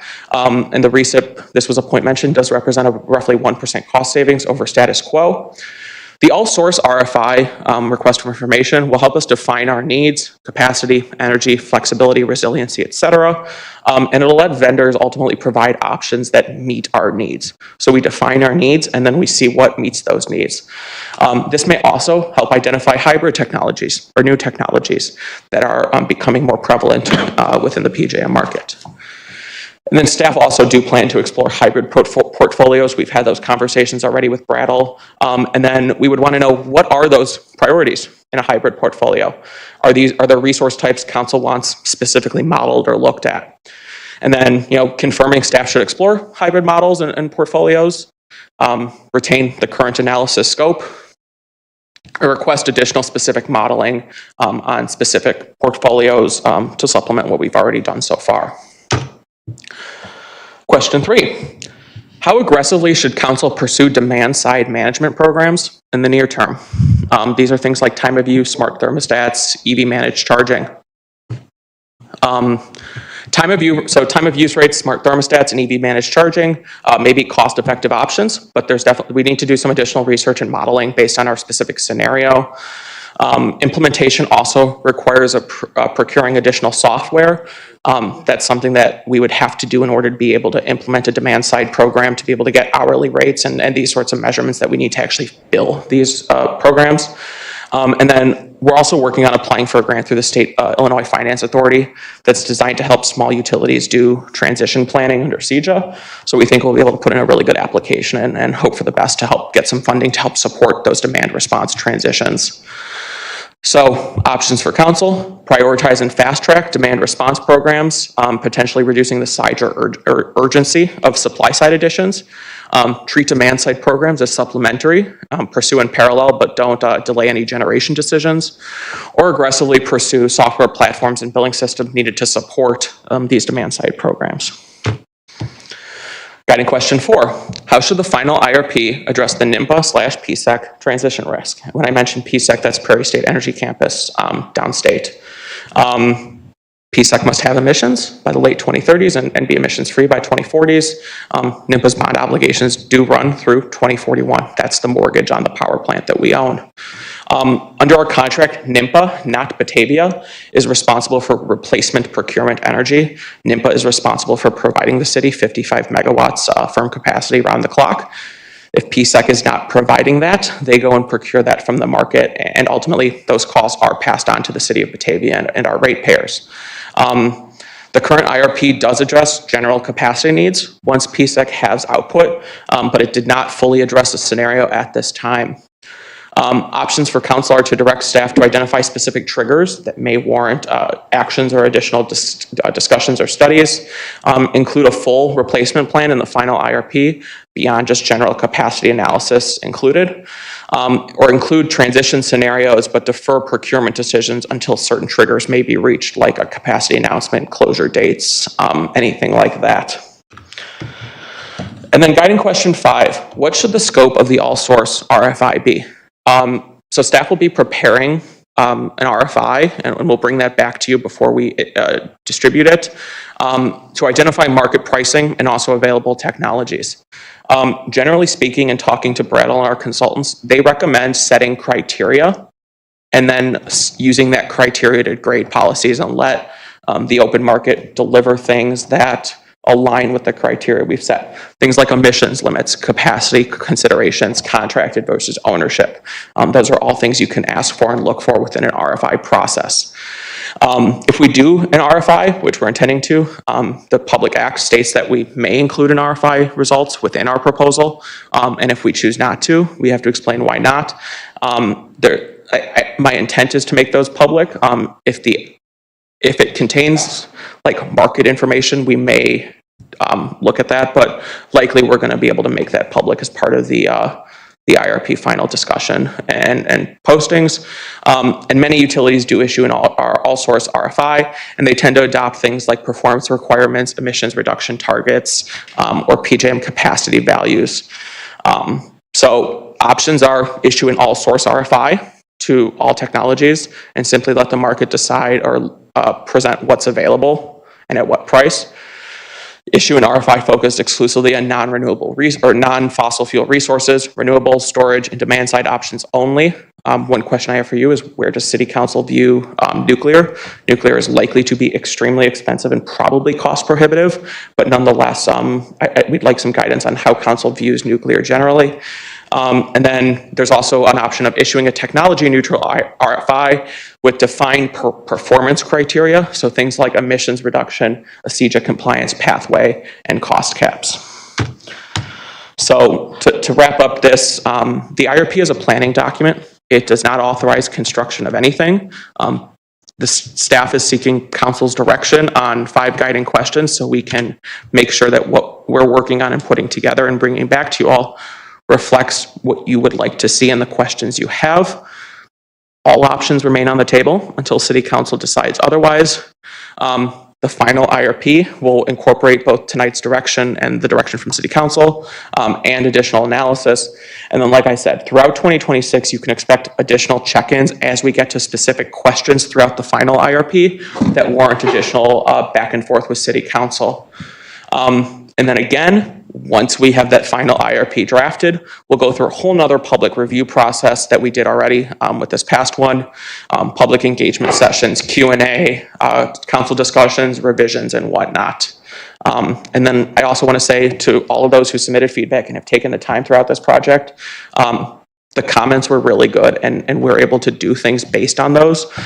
So I just want to say thank you for all the comments that are actionable and thoughtful, and the level of expertise we have in our community is awesome. So that's what I have.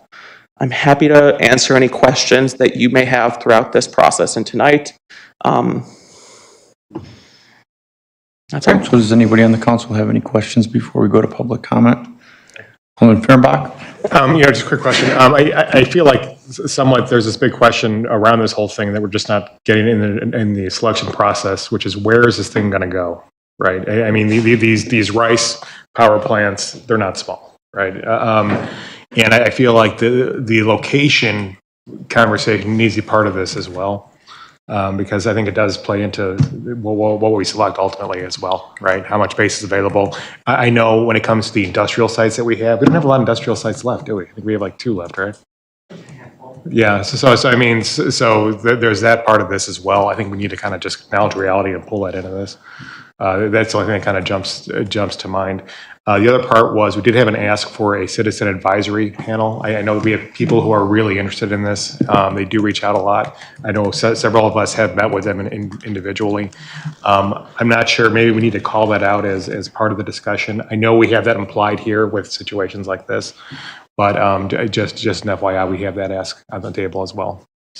So to the question of location, the RFI would address what are the considerations for where and what types of size you need, what connection to the grid, and other things. So that's something that is part of an RFI, but to specifically identify locations when this is a plan, what we would likely do if council did choose to move forward with any specific resource is to study that specific resource and do detailed modeling of that, look at procurement, look at where we would put it. But that's certainly a conversation we can have. We're going to speak to the other ask about the task force, citizen advisory group, whatever name you want to give it. But as Alderperson Fehrenbach spoke about, several of us have met with individuals in the community who are really interested in having different perspectives come to the table, people that are in the industry, people that might not be in the industry, but different voices at the table to dissect this information and make it more palatable to those of us on council. I will go on record and say I am not an expert in this field. I've learned a lot these past 2 months, but that's 3 months. That's not that much compared to people who are experts in this field. And so personally, I would feel more comfortable having people that know more about this and explaining this, and what you do and in your presentations that you give us are very helpful. I don't think it's bad to have more people look at it and give us even further information on it. So we've met with a number of groups as well and had a number of conversations. This is a council decision about how you want to go about this. One thing that in our meetings with citizens, I did bring up that from my understanding, small groups is a part of how we got into the Prairie State mess, and how council ultimately wound up doing committees as a whole and getting rid of smaller committees. I obviously was not here for that, but those are conversations that you can have as city council about how you want to go about this, whether you want to put together with the environmental commissioner or otherwise. That's obviously your call. It's my understanding a commission is different than a task force. However you would like to approach it is ultimately, it's council's decision about what they feel they need as part of this IRP process. My understanding with the task force, they have a charter specific to this project that outlines, the timeline of how long these discussions will take place, identifies the objectives, and they come back to council with some of us involved. From what I've been told, it can look like a few key staff members, a few council members, some resident ratepayers, and including individuals that are experts in those fields of energy, engineering, environmental, and those of us on council that have that background as well would be preferred. And these individuals would meet, and depending on what the charter states and what we come up with as a council, then they could come back to us and really do the deep dive and lay out the important facts for us to understand. I don't know how council feels about that. I'm supportive of this. I think it's important for us to be more informed. More information is good for me. Sofa. I'm fine with getting more information and having, public comment and public input, but I mean, this is what our job is. It's what city council's job is. We make the decisions. It's not them. So I don't really think, as Max just alluded to, having these bunch of smaller committees being formed for specific projects, especially one that doesn't really have a definitive start time or end time, is not something that I think we should do. I have no problem with getting input from, anybody who has expertise in this in the community and having them come to every meeting. That's what we're here for. I mean, we have a lot of people here today that are probably going to want to talk and give us information. I don't see why we would have to have a task force created for this. I don't see it, and I don't know. Then we have this situation where we have non-elected individuals who would be trying, I don't know what their role would be exactly. So that's why I don't want a task force. Everybody can come down to committee meetings and provide all the input and information they want. Can I just respond since you kind of asked a question? What I was understanding that it to be is not giving us the recommendations, but giving us more information for us to make that decision, a better informed decision for council. We would make the decision. Which I believe that the community can give to us by simply emailing, calling, or just coming to meetings and giving their own presentations on what their views are.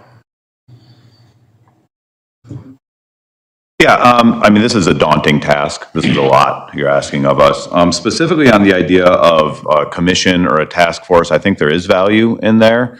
We rely on commissions for active transportation. We rely on commissions for historic preservation. We rely on commissions for tree preservation.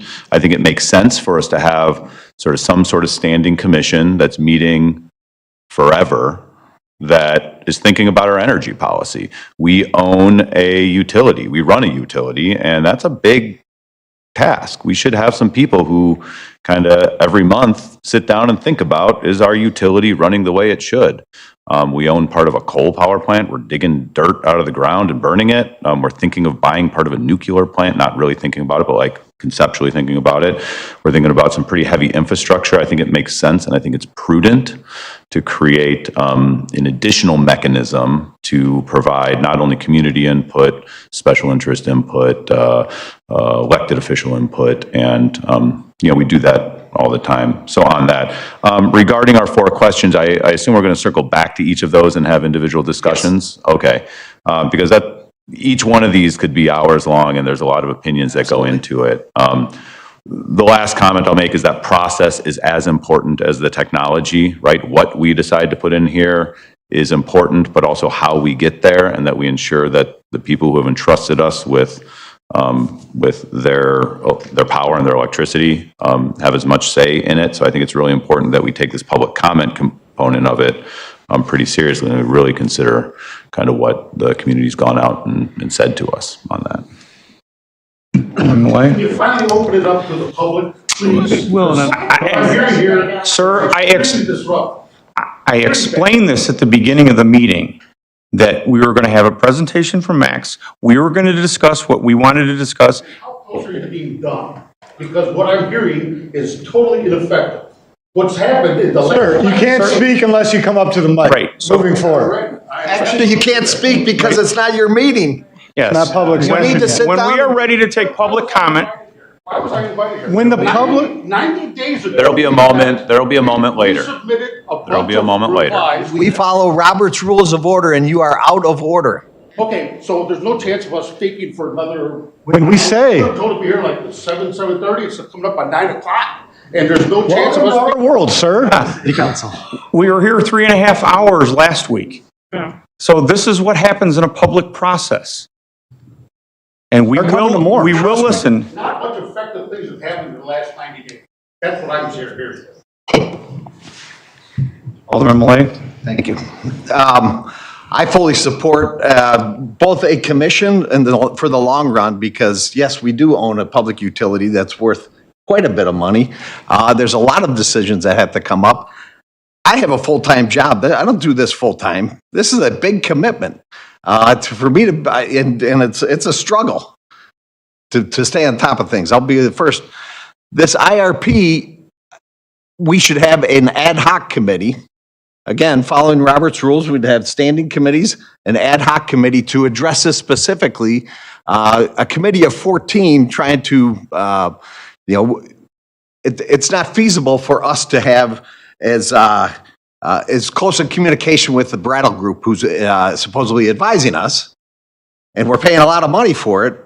I think a commission, or not a commission, an ad hoc task force, if you will, would be more, better suited to have those more intimate conversations and communications with the Bral Group to produce the best possible IRP that our community deserves. So I would fully support a commission for the long term, but also an ad hoc committee task force specifically for the IRP. Thank you.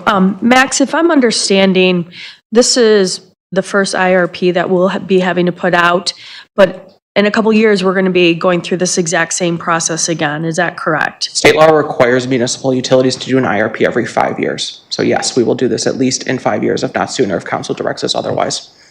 Okay, so the way I look at it is this is going to be an ongoing thing, and kind of along the lines of what Alderperson Malone mentioned, I think, for us to have a commission that will act as an advisor to us, very similar to our active transportation. I think that's going to be effective because these are people that can come in and out and they can provide what their recommendations are as we go through different aspects of this. So I think that's something that, as a council, we could really take a look at. The email that Alderperson Barraza sent, she definitely had some concerns about that. And I think that where we're at as far as the discussion,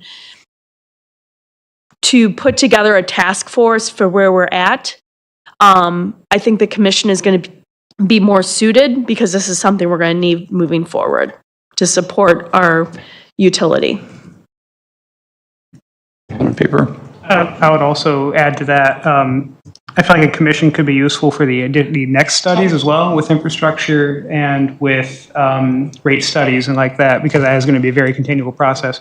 Would they even be possibly useful for the other utilities, like making a broad utility commission so that they would have more of a regular scope of things? Because there will be a bit of a lull between this process and the next IRP a few years down the line. So widening that a little bit to cover different aspects of our utility, which is a fairly significant investment, as many have said. Having an inside track as well, being able to work more directly with staff provides a lot of benefits. And we've had a lot of success with our existing commissions. So there's certainly an opening for it, I think. Although it is another meeting for. I just feel like that starting a task force, it's going to slow things out. So as we kind of put in the commission to kind of work forward with these different aspects that come through on that. It is a lot of information, but, it's reading that we have to do. We got elected for that. I was also going to know a commission could be useful for informing the public of these things, being an arm of that as well, much as the Bike Commission, environmental commissions have taken on that role. So they could kind of offload a little work as well, perhaps. Anything else? I think now we'll take some public comment. So if you can come up one at a time, all we need is your name, and then for the record, and then give us your statement. Harold Dinwiddie, 1156 Pine Street, right here in Batavia. First of all, if I read correctly over there, Prairie State is good until 2045? Nobody's going to shut it down before then, unless anything is our possible with the state legislature. Where are we sitting today, unless somebody changes something? Today, we're under contract to purchase power from there till 2042, I believe. And by CJIT's 2045, it has to be carbon neutral. Yes, and it has to have emissions in 2038. 2038, it has to cut them in half. And so that's the period 2038 to 2041 that represents a risk specifically. That's the biggest risk so far. Okay. I'm from pre-NIMPA days, so there was a lot of discussion back then, and one of it was we borrowed a lot of money. I think 3 little bonds of $75 million each. Where are we now at now? How much do we owe? And is this going to be part of the discussion, how we're going to pay those bonds back? Or am I missing something here?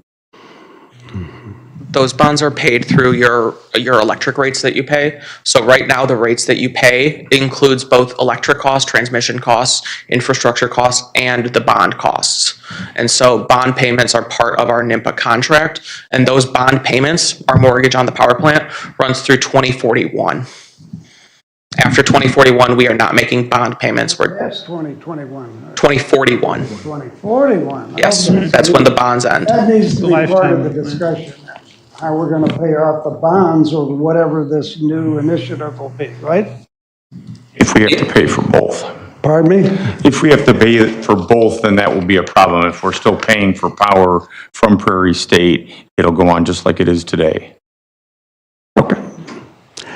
And I've heard about various ideas about a commission and how to approach this. I guess I should say, the mayor has pointed this out before, we're a strong council and a weak mayor, sorry, mayor, a weak mayor form of government. The other thing is, my understanding, not to offend anybody, administration's job is to answer questions to the council, give the council information, and not exactly to try to direct the council. I say I'm not, this seems like a slam, like trying to take some of the authority away from the council. This is yours, of course, you know that. Maybe I'm speaking to the choir. The other thing, if you have a commission, now I'm going to stick my nose in it. This is so big, I can't even reach that high because it's going to be long-term. Whatever's decided, the residents of Batavia might have to live with for 25 years, whatever's decided. And plus, every one of us has an electric bill that we have to pay, which is going to affect us.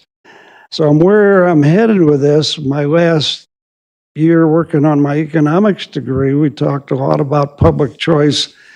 Representative government is terrific almost in all cases, but in this case, this is so big, I think when you get through deciding what the options are, I think it needs to go to referendum to all the residents in Batavia, give them, this is what we think the options are, and this is our rationale, plus and minus behind them. I think this is too big for a council vote. I think public choice, the decision should be in the hands of the citizens of Batavia, whatever you come up with.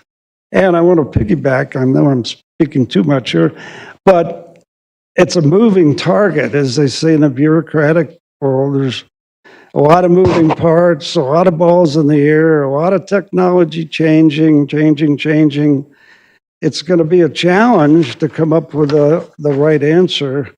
But I'll just repeat, whatever options you come up with, I would like to see a referendum on this and let the citizens decide, because we're the ones going to have to pay the bill, live with power failures or whatever. Thank you. Who's next?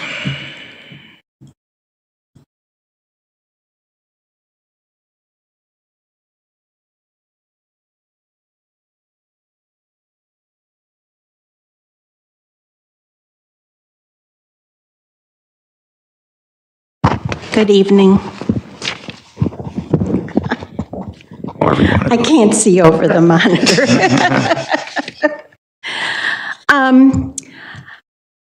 I don't have prepared marks, but I wanted to just address a couple of things that we were talking about tonight. I think it's important for you to understand the statute under which this IRP is purportedly being in compliance with. I know that it has been mentioned multiple times that we are following the newly passed statute, even though this process began before compliance was required. And the statute, of course, allows more time than what you're currently under, or the time frame that you're currently under isn't applicable under the statute. But we've been hearing a lot about the process that the statute requires, but very little about what the substance of the statute requires. And I think it's important to review that substance because it says that a utilities IRP is to include information about that utility's current portfolio, which is our Prairie State portfolio, and all resources reasonably available and reasonably likely to be available during the next 5 years, taking into account both supply side and demand side electric power resources and costs and benefits.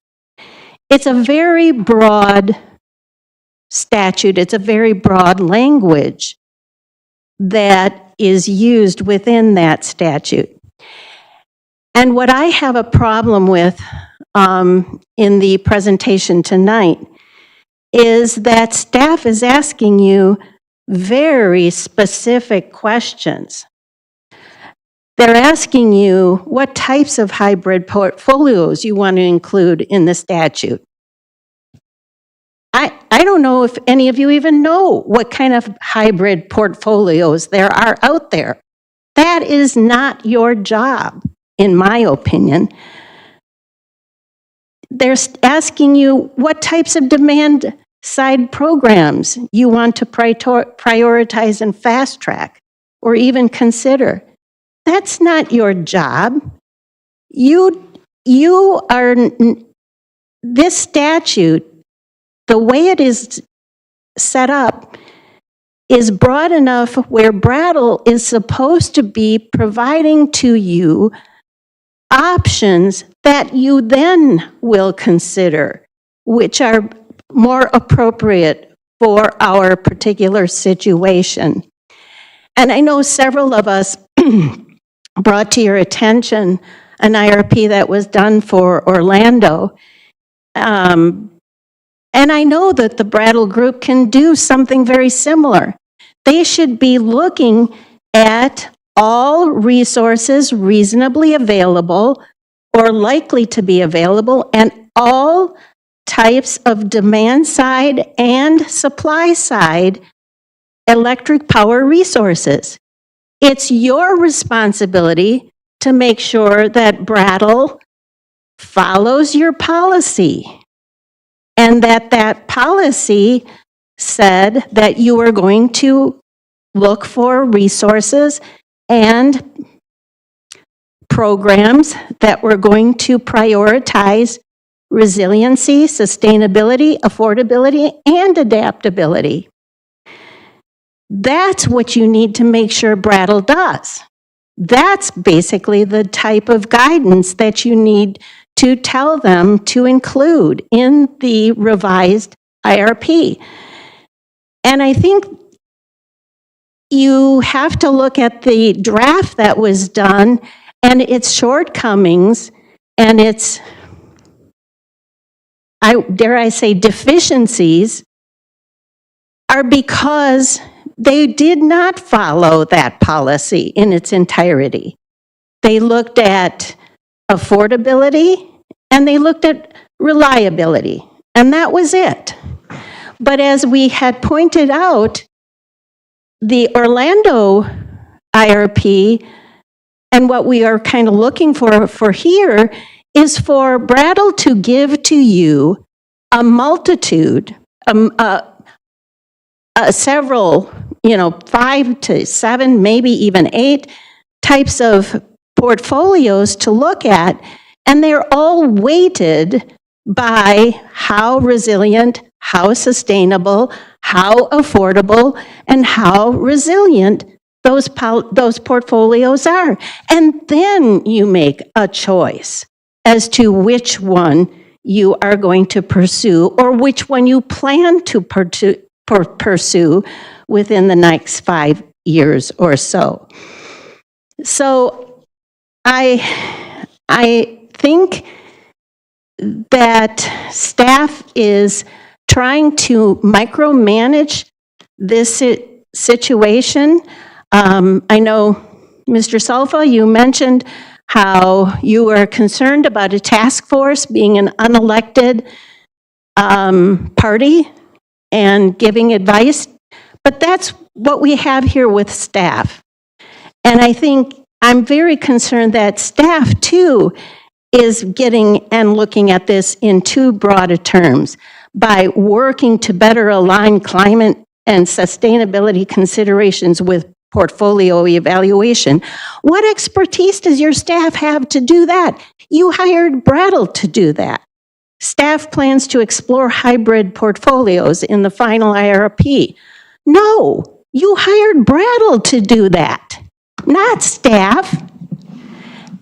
So you have to set some parameters here. This is a very complicated topic. It is far more complicated than anything else that comes before this city council. And what we are asking for as citizens is for you to establish a task force, not a commission. You do not have a time to set up a commission. And you don't have time for that commission to give you advice that you may not follow. You need a task force comprised of a relatively small group of people, 8 or so, maybe 10 at the very most, that includes staff and the professional expertise that they bring to the table. That includes a couple of your members, and that includes concerned, knowledgeable citizens and ratepayers who can look at this IRP, look at what kinds of assumptions has it made in its draft, how is it conforming or not conforming to the statute, and what kinds of gaps does the revised draft that it's going to be producing, what are those gaps and how should Brattle be told to address those? And as Ms. Lohman mentioned, we are not asking for this task force to make recommendations to you. We are asking that this task force do the sorting for you.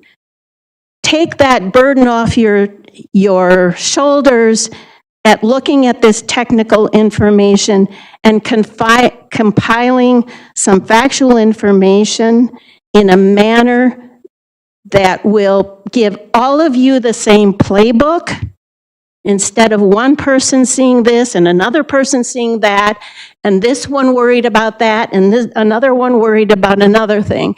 You'll have some basic facts, basic problems, basic information about what the future final draft should look like, and then you can make some direction and make some decision and give Brattle some direction on where they are supposed to go with this whole process. That's what we're looking for. And I think that can be done in fairly short order within the 2, 3, 4, 5 month time frame that all this is going to be done. It would be an ad hoc type of task force for this purpose only. And then if you think that you need a commission to deal with the utility in the future, great. Maybe at that point in time then you can make that kind of a decision to do that. But I think you need to have a common set of understandings about this IRP and the direction it's going in. I think the way the draft was written has some deficiencies because it was very narrowly crafted. It was designed to address one question and one question only, and that was How are we going to reduce the risks of buying power on the peak market? And that's, again, not what the statute says. Now, if you don't want to follow the statute, technically you don't have to. But then you're going to have to do another IRP within the time frame of the statute. So keep in mind that this statute is broad. You are to look at all resources reasonably available or likely to be available and take into consideration both supply side and demand side programs. So please, I urgently ask that you consider this task force and set one up in a timely and reasonable manner. Thank you. Can I ask a question? Max, is the RFI supposed to address some of these concerns that were brought up by Ms. Russo, where we are framing those options that will then be presented to us? It can. The RFI could look at things like emissions, how different portfolios emissions compare, timelines. That's kind of what I attempted to address with, you can set criteria that you would like to see addressed and answered as part of an RFI. And to address another point, when I say staff, I mean staff working with Brattle. In case if that's not clear, we are working with them. We're not like doing the analysis ourselves. So when I say staff will evaluate, we're going to go back to Brattle, work with them based on the feedback you provide. And then to address some of the comments about where the IRP may have fell short, that was evident through public comment, both from what residents provided, some of the private meetings we've had, one-on-ones, and otherwise. We've been provided the Orlando IRP. We have reviewed that. We are intending to model that more as part of the final IRP because feedback on it was very good about it being a good way to present the information. And so that is an intent to better model it off of what that IRP showed. So as things are presented to us, we're recognizing where there's deficiencies, where we can definitely build that up before the final IRP, lessons learned moving forward type of thing. We definitely acknowledge that there's room to improve. That's evident within how we responded, some of the things that I've attempted to share that we have already committed to doing as part of the final IRP. And to the extent that council has additional direction, we will follow that direction entirely. Yeah, just keep it quick. I mean, so obviously there's dissatisfaction with the deliverable we got from the Brattle Group. The deliverable has been given to the public. Public's come back and said this is deficient. I mean, it happens all the time. Usually what we do is we go back to the vendor and say, hey, you know what, here's the commentary we got in your deliverable. How do we remediate this? Is this something we need to pay you extra for? Are you going to take it as part of your original fee? And then we take and tie it back to the original SOW. So what I hate to, part of this feels like the majority of people who read the deliverable feels a poor deliverable. And now they're basically offering to do the work themselves, where part of me is like, hey, some of this stuff, should Brattle have done this originally? And can we at least try to put it back on them to take some of the heat off of this? And, because they're not cheap. We give them a fair amount of cash. Well, that's kind of where I felt Max was going earlier with some of the questions that were there and going back and basing the deliverables or different deliverables as accordance with what we adopted as an energy policy already, and that, I don't know if that wasn't clearly stated enough in their original scope of work or what, but that to me was the biggest thing. When it came back with kind of a one source answer about how we hedge our bet, I didn't like that at all. I want a handful of them because I think that's one of the things. I was here during Prairie State, so I know how we ended up in tunnel vision, and that can never happen again. And because this is an IRP that's really state mandated, but we saw the value in it and wanted to start this early so we could figure out how we can best position ourselves to be able to be flexible, to change the plan when necessary or when required. Those are two different things. And be able to realize that we have to take whatever's available to us, whether it's from the public, whether it's an ad hoc committee, a commission, whatever gets decided in the future, that we have to be able to have that information presented to us. So the 14 of us who get elected every 2 years to represent the people in Batavia, that's how the process works.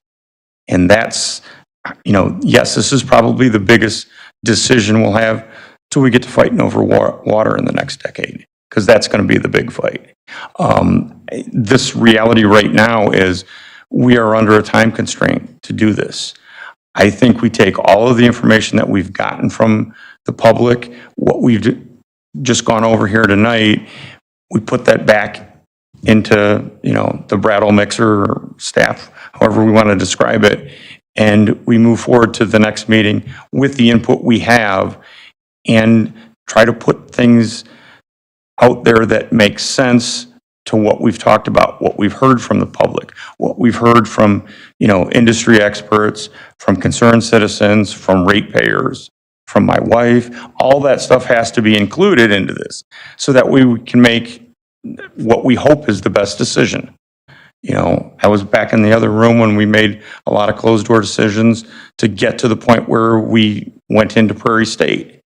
And looking back on it, there needed to be more information.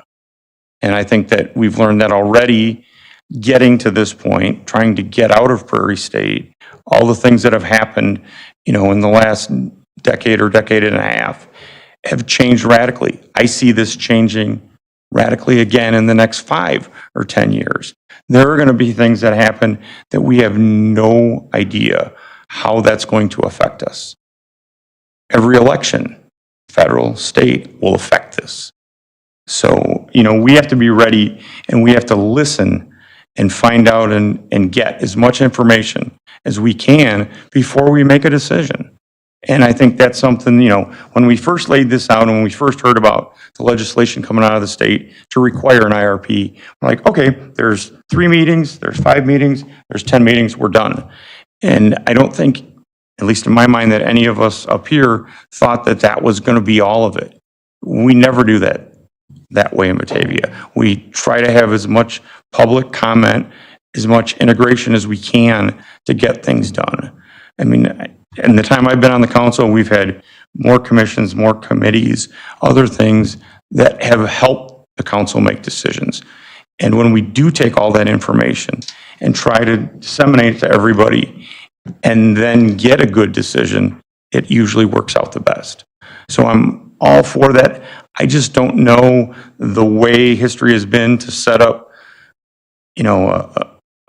a commission. That's going to take a lot more than we have time for. An ad hoc committee can do what the public is doing for us right now by getting us information, by giving their opinions, by finding studies, by sharing all that information so that we can make a good decision. And I'm not afraid of us slowing this process down. I mean, a couple of meetings that I had publicly with other, people that are concerned about this, that's, to me, is not a fear that I have. We need to figure out what's the right thing to put into this plan so that way we don't have to do it in 2 years. We don't have to do it in 3 years. We can wait the 5 years to have to do it again unless technology or legislation changes. Then we might be doing it in a year, 2, 5, I don't know. Alderman Anderson? Just one quick question. We say time constraints. What does the statute require us to actually submit this? Like, what is that? I know we're trying to do it ahead of that, but right. It comes into. I think it says you have to have one. It's either the start of 27 or the end of 27. I can double check as to what that is, but you have to have an IRP, I think, completed in 27. I'll double check in that and get back to you. I'm in 27. I don't have the statute in front of me. I know that it goes in as effective law, I believe June or July this year is when it goes into effect. And then from that point, that starts the clock for everybody else that hasn't started like we did. Right. Which, knowing what I know of the process already, I can't imagine what other cities are going to have to do that have to deal with this, or other entities that have to deal with this. I think it'd be important to know if it's early January or end of 27 or end of 27. That's a long time for us to have some more discussions, so. We're trying to find that out now. Is there anybody else in the public that'd like to come up and address this? On up. Karen Brooker, I'm on Thoria Road. I'll try to be brief. One of my concerns with the preliminary IRP was that it seemed to already be relying on what could be potentially outdated assumptions. Right now, our situation's really fluid. It's fluid at the state and federal level with policy. It's fluid with pricing. I think that having an ad hoc task force that involves well-informed and specialized citizens can really help be that source of good information that maybe we can't get from Brattle because it's proprietary, and also because it would be kind of, available on an ongoing basis and not just periodically through a report. That's all I wanted to say. Come up.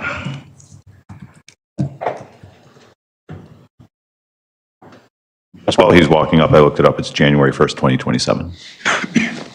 What is the first? Yeah, the first. Needs to be done, implemented? That's what it says, and every 5 years thereafter, on or before January 1, all, yes, blah, blah, blah. So. Get on with it, I guess. Okay, Pat McVeigh on Maple Avenue. I don't want to, I'm not here to beat you up.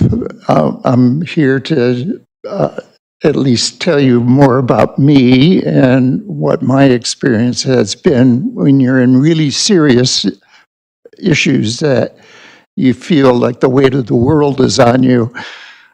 It's better to have a little bit more humor in the process than all the seriousness. It makes you think better. And after 35 years of being an engineering consultant, working in biomedical engineering, which is a very serious subject when it comes to what the Food and Drug Administration want and what hospitals need, I find that it's easier if you can keep it light. So therefore, when I talk to people, it becomes more of an education rather than a lecture. And I'm not here to lecture you. What I want to do is be able to provide information. And I've tried to do that. I sent an email out with an attachment of my latest missive, which had a long title. It was called Software plus Advanced Power Meters plus DERs equals DERMS, with an arrow pointing to, which means going to a utility VPP. Now, there's an example of utility speak. I think it really demonstrates how these subjects can get very complex very quickly. And therefore, it's incumbent on people like me to at least try to break it down into something manageable that you can make decisions on. And I think an advisory committee or commission or a task force or whatever you call it needs to have the ability to simplify and to make things easier for you as a city council to make some decisions. So let's just make it easier on ourselves and stop worrying too much. I think it can be worked out. That's really what I'm talking about. And just, I want to point out some things that there was a link to from Energy Central that had a one-page document called Direct Comparison Guide launches a VPP versus building a new power plant. That's essentially what they were comparing, a virtual power plant versus a new power plant.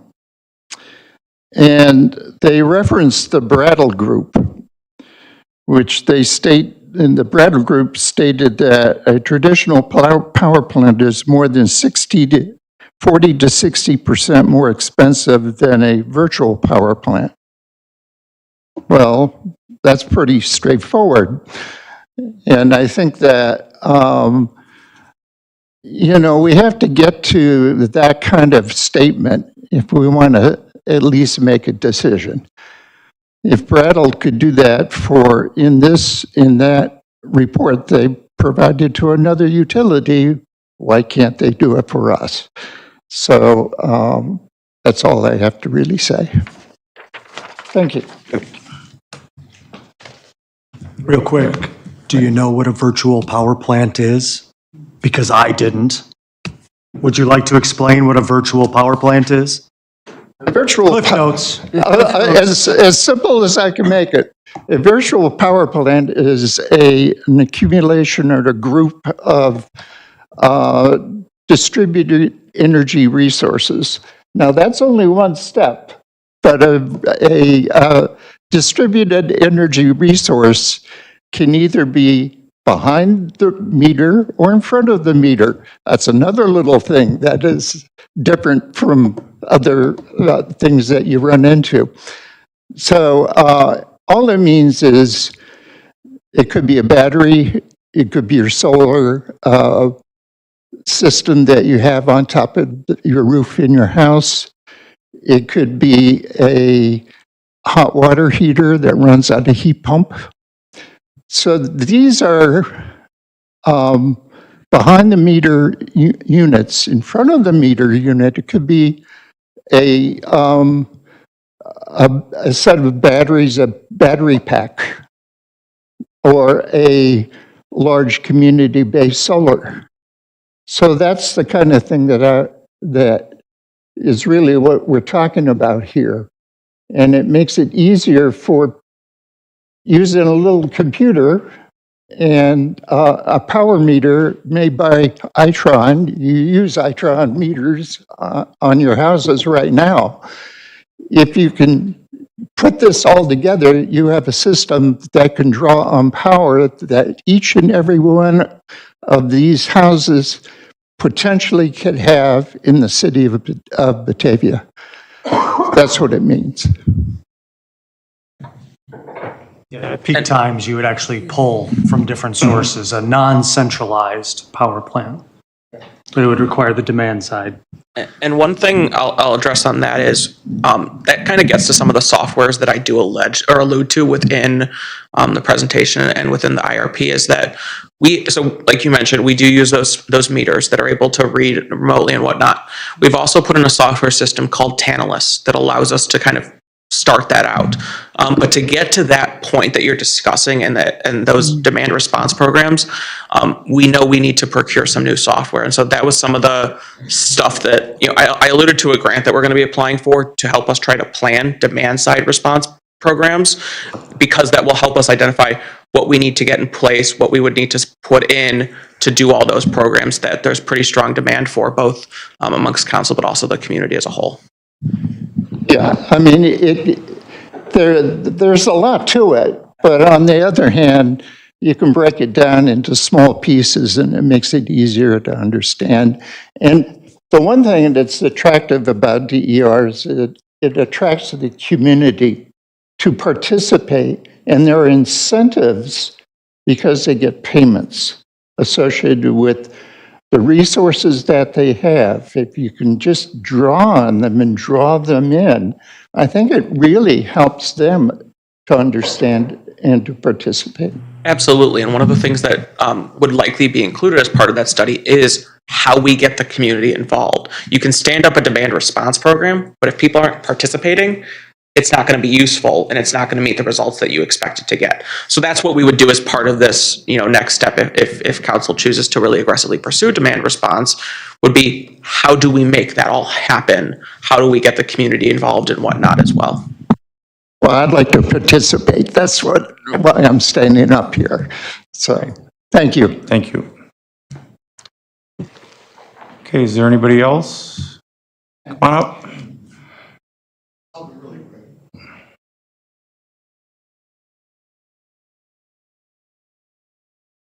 Where can I get these slides? They're online on the city website. To whom do I address my questions, and what's the time horizon for? Could you repeat your name into the microphone, please? Oh, sorry, Tim Lyons. Tim Lyons, thank you. So when is the horizon for 30 days, 2 days, and to whom should I address my questions? If you have questions, you can reach out to me and I'll get a response. My name is Max Weiss. I can Yeah, get have your you, email address. Or yeah, reach out, we'll get an answer. I don't need an FOI request or anything like that? No, not at all. All right, thank you. Appreciate it. Thank you. All right, that was short. We like those. Okay, so is there anybody else that would like to speak? I guess we need to make some, not real decisions, but direction to go for what will be the next meeting in this process.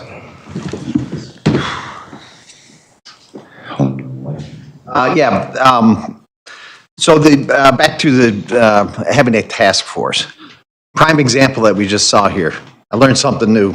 Thanks for bringing that up, Bob. This is too much for 14 people to discuss and learn about new things on the spot. A task force could be working with staff and the Brattle Group to get this kind of information and package it and bring it to us then. Not for us to look at, well, what, you know, I'm looking at their executive summary. And I recall that we were, in our policy, we were, sustainability was very important. The environment is very important to us. And it just got ignored. It's not in there. In the executive summary anyway, they basically tell us that the natural gas prices are going up, and they are. They're gonna, you know, with this war going on, you're gonna see some real increases. Imagine if we just took their advice right off the bat, where we would have found ourselves if we did it real quick. But the solution is, well, the gas prices are gonna go up, and it's gonna get more expensive for fossil fuels, but you can protect, you know, your problem you have is your capacity. You don't have a problem with the load because it's been steady since 2018, but your capacity, and we know this. And their solution is to go rely on fossil fuels, rely on gas. Wait a second, how much did we pay Brattle for that? There's other things out there which we just heard. In order to get that, we need to have a task group that can get together and focus and work with staff and the Brattle Group to get us those possibilities that can be, so we don't end up like what happened with one. So I think it's, you know, a committee of 14 trying to distill all this doesn't make sense. A small group, 6, 8 people, I think can be much more effective, can be get what we're paying for from the Brattle Group, because quite frankly, I wasn't impressed at all with what they brought back to us. And it did not incorporate what our policy is. And so here we are, the question, should we stick with our policy, or should we change that to meet what Brattle's talking about? Doesn't make sense to me. So I think we need a commission, or not, I understand long-term, I agree, Dustin, a long-term commission on all utilities is something we should look at. But for right now, for this IRP, we got 8 months, 9 months to have this done. A task force makes sense for that. And that I think will be the best way forward to produce the most options for us to review. Ultimate decisions are going to be made by this council. The task force, they don't have the ability to make decisions. We have that. We're elected to do that. And that's our job, to do that. But I want to do it being most informed as I can. And I think a task force can do that. So I move we have a task force.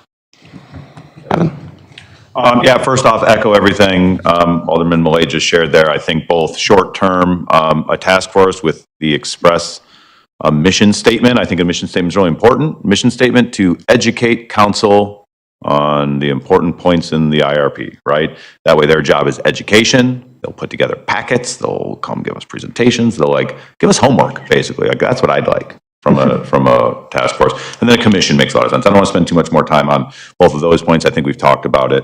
One thing I'm looking for from Brattle is I want a menu. I want a menu that I can select from. And I think Tony just spoke on this a little bit too. I didn't really get a menu, and I think that fell out from the fact that they focused primarily on reliability and affordability and kind of dropped off sustainability and adaptability. I recall, I was going back through my notes from September, when we adopted those 4, I think we were pretty intentional in not weighting them so that we could then have the debate and the fight about which one we want to weigh it each time. But so when you drop two of them off, you're automatically weighting those other two more favorably. And that's not the spirit of our plan. And I think we're hearing loud and clear from the community. The only people who bothered to tell us anything were folks who wanted that in. And that tells me a lot. That tells me that that's what's going to motivate people, is making sure we're hitting all four of our items. One way to do that, it would be kind of nice if we get a menu of options from Brattle, which is their specialty, and they're very good at that, and so I know they can do it. If they could put some sort of metric in there, like this is 5 stars on affordability, but 1 star on sustainability and 2 stars on reliability, whatever, right? So that way I have some metrics specific to our policy that allow me to make those decisions. And last thing, and now we're kind of getting into the questions, which I think are good questions and important questions to look at, but it's got to include demand side. I think aggressively pursuing demand side solutions is sort of I'm going to use heavy quotes here, but cheap, quick, right? And heavy quotes, cheap and quick, sort of ways to make some small impacts towards our goal. And I think we need to pretty heavily be looking at those options. It opens up virtual power plants, but that may be, who knows how far down the line. But it also just gives relief to our citizens today, right? If they can save some bucks by having supply terms escaped me, where you pay less when the energy's cheaper, right? Time of use rates. If we can have time of use rates, great. That's going to save people cash. It's also going to help our environment. It's also going to add to reliability. It's going to hit A, B, C, D, bam. So I think that demand side stuff is pretty important here. I am excited to go into each question, though. I know we're pushing the Lehman rule here, but Hasn't been invoked yet. Alderman Fehrenbach? Yeah, I'll keep it quick. So we paid Brattle Group $385,000, based on what I'm looking at here. The team was billing between $710 an hour and $375 an hour. Given those rates, given that amount, it's very normal to go back and say, thank you for your first proposal. Here are the changes you need to make, right? And I feel like that hasn't happened here. And now Susan and crew and the public's doing it for us, right? So I say we just, and this used to be my jam. I mean, this is what I did for years and years.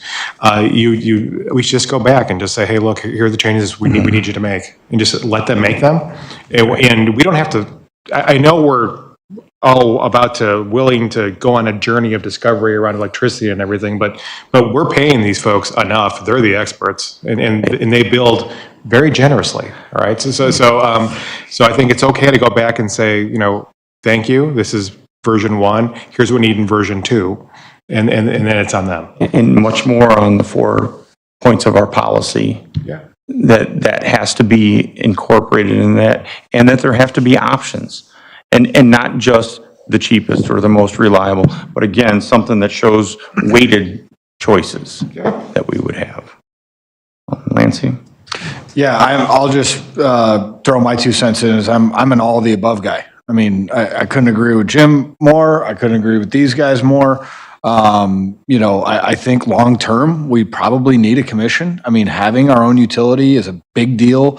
There's a lot of overhead there. There's everything. It's just a big deal in general that most towns don't have to worry about. Now that I'm thinking about it, kind of surprised we don't have one already, but probably a good idea long term. And then absolutely a task force to help in the short term, if we need it, depending on how it comes back, like what Jim's saying. I mean, we have a lot of input so far from everybody, and I really appreciate everyone coming down and putting your 2 cents in. But again, let's take it back and say, hey guys, because I'm no expert in this stuff, and I gotta say though, I was of the same opinion. I was a little lackluster. Like, wait a minute, what are we paying you for? Like, could have had a lot of people put this thing together. Straight up AI could have done that. So, I'm doing full scopes of work out of Grok now. So like this, I'm just saying that you could have probably put that together via Grok, but I'll leave it at that. Alderman Lehman. I agree. I think a task force for this particular situation makes a lot of sense. This is a really unique and important topic for us. I mean, we own our own utility. And so I think our IRP is going to look a lot different than a lot of other communities in Illinois even. And we have a unique weight and responsibility to do it correctly. And I think everybody sitting in this room and everybody who is participating in this conversation, I think we're all on the same page. We want to stay away from forever contracts. We learned our lesson with Prairie State. We know how vulnerable our electric utility can be and how technologies change.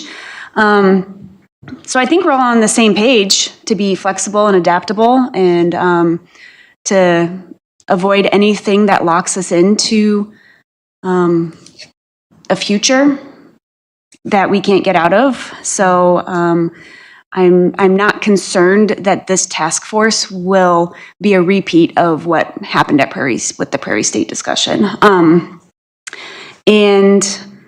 I think, yeah, I support and I look at these people in this room and I know that their motives are good, you know, and when they challenge stuff here, sometimes that can be hard and hard maybe for staff to hear, but that challenge is important because it helps us think better and think clearer. And so I think we just need to keep that in mind and just continue working forward and moving in a good direction with this. Thanks, Alan. I think this process is working the way that it's supposed to be. You know, we set out onto a new direction that we were given no guidelines for, and we're learning from it. So we put something out that nobody's really happy with. So now we're giving the feedback and to kind of go along with Jim's, let's send it back to Bridal and see what they have. If they come back and fail us again, then maybe at that point, you know, we do consider doing the task force. But I think that this process is working exactly the way it was designed because there's nobody else in Illinois right at this point that are probably at the point that we are at.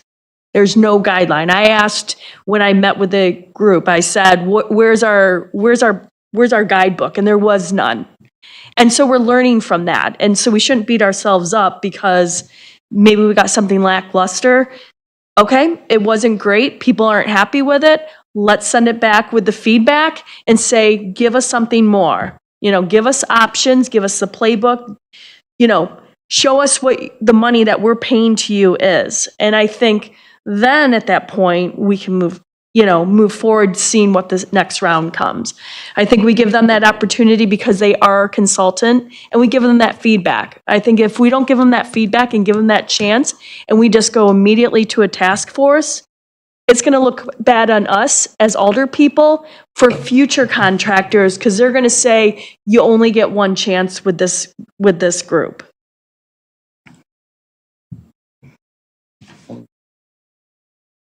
Just as a point of clarification, kind of going off of that, this being a draft IRP, there is the expectation that revisions would be made in the original contract, right? Absolutely. This wouldn't be an additional ask. This is part of the contract. Yeah, and that's why we've tried to have these discussions so we can give that pointed specific feedback to say, make these changes. Whether that's sharing the Orlando IRP and say, model it off, like take this as an example, model it off of this and how you communicate it. Or here's examples we've seen elsewhere, use that. So that's the intent, is to take all the public comment, all the comments from you all, the meetings and the discussions we have and say, here's all the feedback, you need to address all of this within your IRP and what you're drafting for us. And we expect all those things to be addressed. And that's why we've got all this feedback. You put out the preliminary IRP, we've collected a ton of feedback. That's all going to go back to Bridal and say, we need to address this. There's comments about this didn't align close enough with our climate policy, loud and clear. There was 40 something, 50 comments on that. Same with things like all these things are loud and clear, will be shared with them and expected that those will be modified.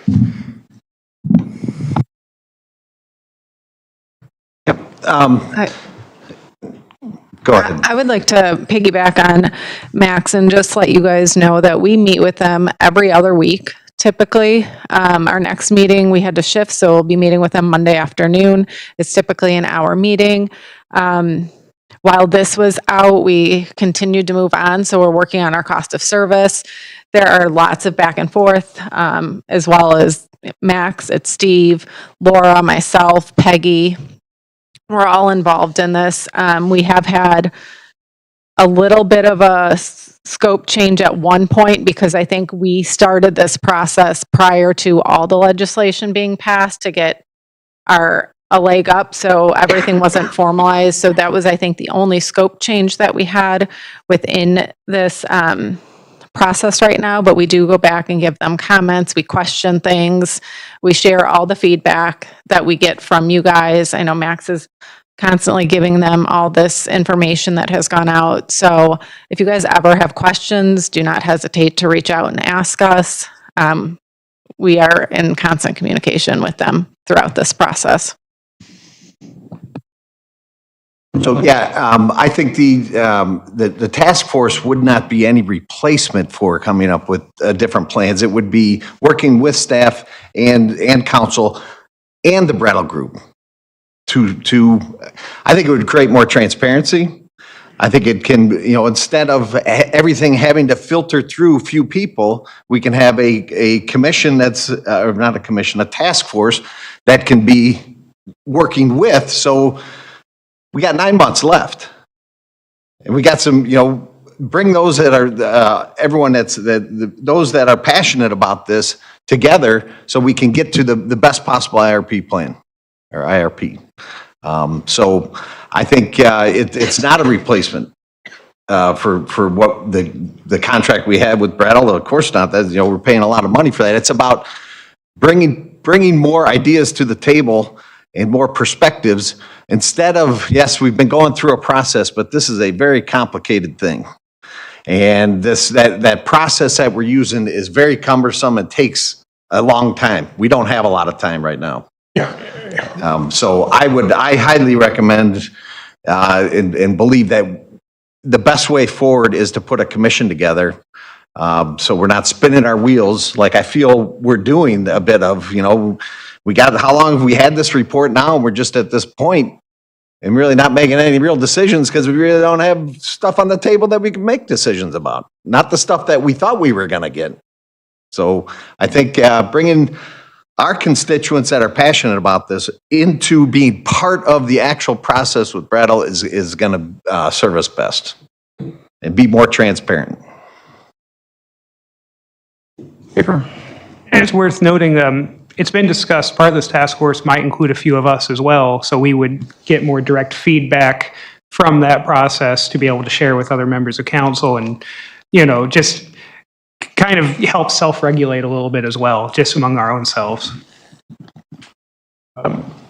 So really quick, so I'm looking at the SOW here. Okay, so they said they're 80%, they would be 80% done by now, right? And so now we're in March, and for March and April, what's left according to the SOW is going to be prepare the IRP study report. So maybe next time we talk to Brattle, just get, hey, when is version 2? When is the updated report getting delivered with our feedback? Let's just treat it like if you're building a house. Right, and I was going to say 1 month. Max has got direction from what happened here tonight, and what we've talked about, questions that we want answered, things that we want added to it, the application of our energy policy that we adopted, the 4 tenants in that has to be part of whatever is suggested moving forward, whatever type of, handful of choices that we'll have, not just one, that has to be part of it. And my thought is, in that interim, if we really desire to have a task force to finish the rest of this, then we decide how that's set up.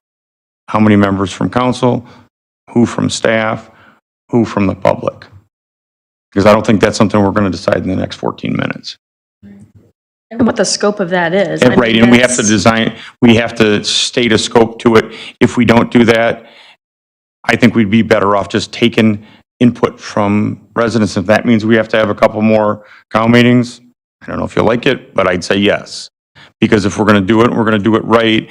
I don't want to limit that. And if we can't come to an agreement on what the actual scope would be for the task force, I just want the information from them. And, you know, I think we've all said tonight, I haven't heard anybody say they were happy with Brattle's first draft. And, you know, the things that we've identified tonight need to be part of a revision and need to be something that's included in the scope of work that we've given them, because that's what we want. And that's what we're going to need to base, you know, a useful IRP off of. I agree. Getting a task force together in 14 minutes isn't going to happen. However, we have a COW meeting next week, and instead of waiting to see and then creating it, I think the ball should be, you know, we should start that process of creating that task force. Maybe we don't need it in the end, but at least we're not finding ourselves 2 months down the road. Yeah, I guess we need a task force. Let's start the process, determine what the mission is. And so we can start selecting who's going to be on that task force, the makeup and the charge for an ad hoc committee. So I would like to see that on the next, on Tuesday, the 24th council committee of the whole meeting. If someone will join me on that. I would join on that. Do you have an idea, Max, of what's already on there? I don't at this time. I can certainly look. We did add earlier the housing discussion as well. So now we've got those two on there as well. I do want to ask about what the direction to staff is here for going back to Brattle and all of that. You know, we can certainly request those revisions that you've made rather clear, express some of that displeasure you have with the product you were given, and looking for some direction on what you want to see us share with Brattle, and we'll obviously send them this discussion as well so they can. Yeah, I was just gonna. Yeah, no, we'll send, but you know, being really clear, kind of wrapping things up. What is that direction? Yeah, that's what I kept waiting for us to go back to the 5 questions. So, I mean, to give my feedback, I'll kick us off on the 5 questions. I'd like to see resiliency, sustainability, affordability, adaptability, and feasibility, because they can design anything they want, but if it's not physically feasible for the city of Batavia, who cares? We're not going to be the best solar plant in the world with our weather compared to Orlando. And I only pick on Orlando because they've come up 10 other times tonight. Do we want a broader range of clean portfolios? Yes. Give us our smorgasbord that we're looking for. We want that menu. How aggressively should we pursue demand side management? Yes. Things like virtual power plant, we can't do without that. Things like charging your electric car in the middle of the night instead of when peak air conditioning is in the afternoon. You can't do it without time of use. So I definitely think we should do that. How should we address the NIMPA, too many acronyms, PSEC transition risk? I'll leave that up to other people that are more knowledgeable. And the scope is too generic of an answer. So I'll give time back. Yeah, I mean, you took my shtick. I was going to do the same thing, just quickly. Waiting for us to go back. Bullet point each one. But, you know, question number 1, how should the final RIP address the energy policy? I think we got to hit all 4. If we're not hitting all 4, it's a failure. The overarching point I want to make, Max alluded to this, it was brought up, I believe Ms. Russo brought it up as well. Everywhere it says staff in these questions, I would like it to read Brattle. I want to make that clear. I want Brattle to answer these questions. I want them to tell me what a clean portfolio looks like. I want them to tell me what our priorities look like, not because I don't love staff, you guys are great, but because Brattle is literally the experts. All right, so number 1, it's got to hit all 4, so that would be A on your list there. Question 2, does the broader range of clean portfolio? Yes, I want a broader range of clean portfolio. My approach, my intent is to have a menu. I want a menu, and I want that menu to be mostly clean because we have the Strait of Hormuz being mined, because our oil producers are going to sell to Europe, who has a shortage, instead of to me, even if it's a halfway across the world, right? That reduces our exposure to international conflict if we have a broader clean portfolio. And sometimes maybe it doesn't make sense. I don't know, but put it on my plate. How aggressively should we do demand side? I think I said this before. I think demand side is key. Demand side is absolutely vital. We have to be pretty aggressive on demand side. especially short-term, while we're waiting for Gen 3 nuclear to come online, we can still get smart thermostats in. We can do that. Should it address the NIMPA? Item C seems the most important to me. We have to be super proactive, I think, with Prairie State shutting down. We need to have several off-ramps ready to go, bad off-ramps and good off-ramps. We need ideal scenarios and bad scenarios because we really don't know what the coal scenario is going to look like. We have these shut-off timelines, but they could be moved, they could disappear, they could be there. We need to know what that looks like, even if there's a lot of uncertainty in there. Uncertainty is okay when we're talking about options for Prairie State because it's such a big part of our portfolio. We should know kind of what everything goes. And then what should the scope of the all resource RFI be? I'm going to be honest, I kind of don't understand that question. And that's where I think like a commission, not the task force. I think task force is great for short term and I'm all pro task force. And a job of the task force could be, how does a commission get set up and what does a commission do? That could be another job we can give these folks.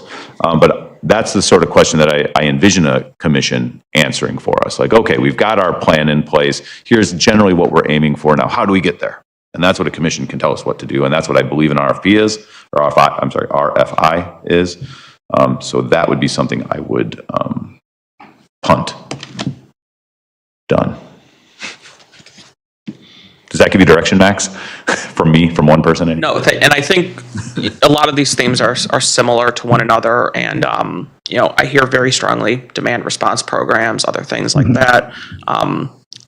It's evident that we need to include more things in this IRP around the energy policy. That's loud and clear. So we hear that, and we're going to work in improving that for sure. And last comment while I still have the floor for a second. And I'm envisioning RFP like loads my plate up, and then our task force takes the plate and divides it up into its bits. That's a vision I'm looking at. We can talk more about it when we have it on the committee, but as we're thinking about what a task force actually does, I see it as how high do we pile the plate and then how do we divide the plate out, not what the actual little carrots and sticks or whatever are on the plate. So that's my vision of a task force as we're thinking of them in relation to Brattle. Okay. Oh, I thought you were first. Okay. Go ahead, Jen. Honestly, I would see Brattle telling us what our plates are. And what I would see with those plates is how does that help us get to the net zero? That's one thing that I would love to see, especially with the technologies.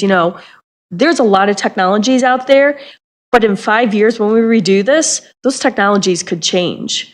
And so I would love to see, from the technology standpoint, what is currently available and how does that get us to meet these goals of CEJA?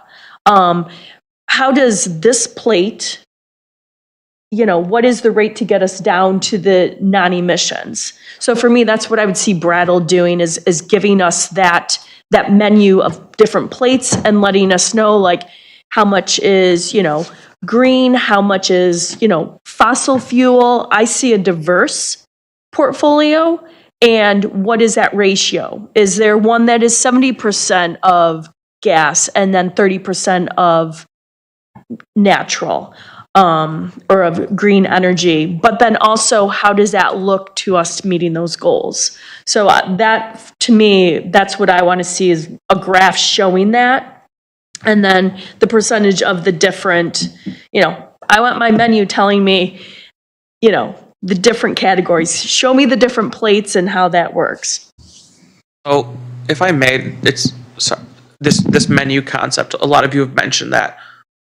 What types of things do you want to see within that? We'll obviously give direction to Brattle to make it more like that, and let them come up with what that menu is. Yeah. Okay. Yeah. A combination. A combination where it's heavy with the fossil fuels, low on the green, or heavy on the green and low on the fossil fuels.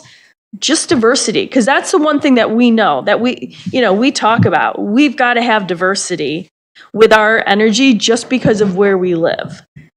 That's something that's going to be important, and all this is going to play into that. One thing that might help with that is understanding what the minimum viable option is for each source. Like with the recip engine, my understanding is that's kind of one big unit and you can't really reduce that down too much. That's what I understand so far. So understanding like how small these units can be as individual units So would help. scalability as well. Yeah, absolutely. But I mean, just in terms of scalability, yeah, right. And the flexibility for them to change to something else. Yeah. If needed. One other thing I wanted to ask, slightly tangential to this. I know in October, the state passed another utility bill that is hoping to advance more battery storage in the state. I don't know if any of that's been like fully fleshed out yet, but will they be looking at that? Yeah, it's something we're keeping an eye on because the preliminary IRP does include modeling for batteries, and batteries could be an option for the city in certain scenarios. They are profitable and work well for the city. I'm keeping an eye on what programs may be coming out. I know the state did set, as part of the Clean and Reliable Grid Act, a goal of, I think, 3 gigawatts of battery storage. Yeah, they may be issuing grants and other options. So we're going to keep an eye on those. And should that be, should there be a grant coming out to say, hey, we'll help you build a battery or something, we'll bring that back to you and give you an like, is this something we want to try to apply for? Do we need to do more research? But that's where having a IRP and doing this process puts us in a better position if we know kind of what we're looking for, and then we can act on it. Real quick, is that we staff or is that we staff Brattle? Staff. In regards to the... Looking at the grants and the changing legislative landscape. So staff tend to monitor grants that are available. We have a grant writing consultant, and we also tend to monitor the legislation. So those are things that staff do typically, but we will work with them as appropriately to get information, to get those expert consultings and whatnot. If a grant opportunity came out and there was a NOFO, a notice of funding opportunity, we're likely going to reach out to our grant writing consultants, help us understand what are the requirements, what is the state or whoever is making the grant look for, and then we're going to work as staff with our consultants, with you all, to put a grant package together and try to get funding for whatever we're seeking to do. Person Lohman? I just wanted to say that I agree with a lot of the comments Bob and Kevin and Jen made, and Justin, about having different diversity of portfolios available, different menu of options, as much information as we can to help us analyze what's best. And along with that, I wanted to ask Alderperson Millay, earlier, did you put a motion on the table? Was there a motion? I think he did, right? I did say that I motioned that we have a task force at this point. We're going to have it on the next committee. I'll withdraw that motion. Thanks for bringing that back up. But there wasn't a second on it. Okay, I was going to second it. Okay. Okay, so, all right, so no second on that then. But it's on the agenda for next Tuesday. Yeah, the 24th, it'll be on there. Okay, well, just one last thing I'll say about that quick is how I envisioned the task force was to further analyze this information. So I don't really see any drawbacks to that, just having another group of people. Staff's already meeting with Brattle weekly. Why not bring in more people that are, an extra set of ears and eyes that are listening and providing more analysis on this, in addition to us. So to me, I just think it's a win-win for everybody. That's a discussion we'll have next Tuesday. Yeah, just to remind everybody, what are we paying Brattle Group? $385,000. Okay. So, a lot of what I've heard discussed tonight, I just scratch my head and I'm thinking, these are the types of things they should be asking themselves based off of our direction we gave them as a city before, based on just the 4 points that we mentioned. I like feasibility getting thrown in there, highly like that actually. And so really, I think the task force, yes, should advise us on, reinstating who's boss in this equation type of thing. Because they need to, it truly is ridiculous for the amount of money we paid. Reading through some of that, there's not a lot of substance. And then to have this come back, and I feel bad from a staff perspective, hey, okay, so what do you guys want to do? And, I won't go through the exercise I went through in my head, but equating it to what I do for a living and equating that, it's like, huh? Like, no. You bring your product to us and consult us based off of what our town is chasing from all these different, avenues. So, yeah, again, I think we need to bring them back to the table, put it down, and then see what they come back with, and then we revisit from that point. But the task force, I think, is important, but I think I'm more eager to get back and bridle from an email perspective or a phone call or whatever and be like, listen, you need to watch that council meeting last night because, we had some robust discussion and whatnot. So We'll make sure that BATV turns it around right away and so that it's available, and then you can send that to Brattle so they can watch this. I was planning on drafting something tomorrow morning. Yeah, no, it is. That's why we love you, Max. Okay, and we got like 13 seconds, and we are done for the evening. I don't think we have any others. I don't think we have any more from staff.